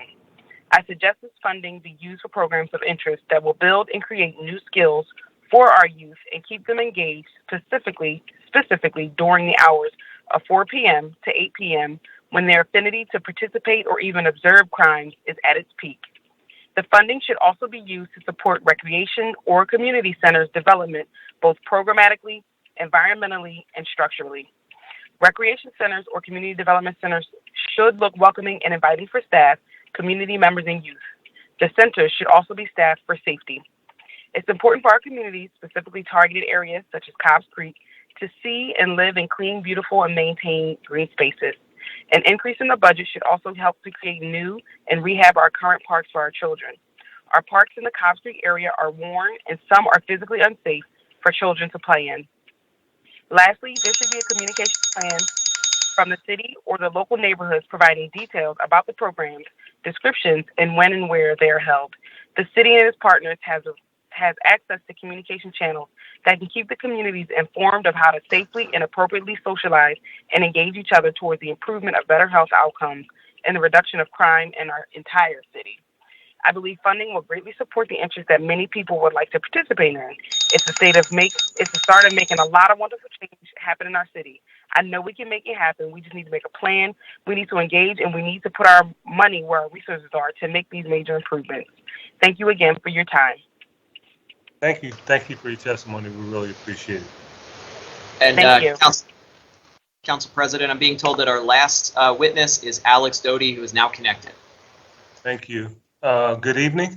State your name for the record, and please proceed with your testimony. Glad to be last but not least. My name is Alex Doty, and I am the Executive Director of the Philadelphia Parks Alliance and the Parks and Rec Heroes Fund. Thank you for this opportunity to testify. According to the City of Philadelphia budget community engagement process that was conducted by the Mayor's Office in community focus groups and the Town Hall, the overarching priorities for participants were public safety, public spaces and parks, streets and sanitation, and racial equity. In the words of Councilmember Gauthier, I do not believe the proposed Parks and Rec budget reflects the will of the people. Philadelphia deserves parks and rec centers that are safe, clean, and ready to use in every neighborhood, increased programming at parks and rec centers, and increased tree canopy.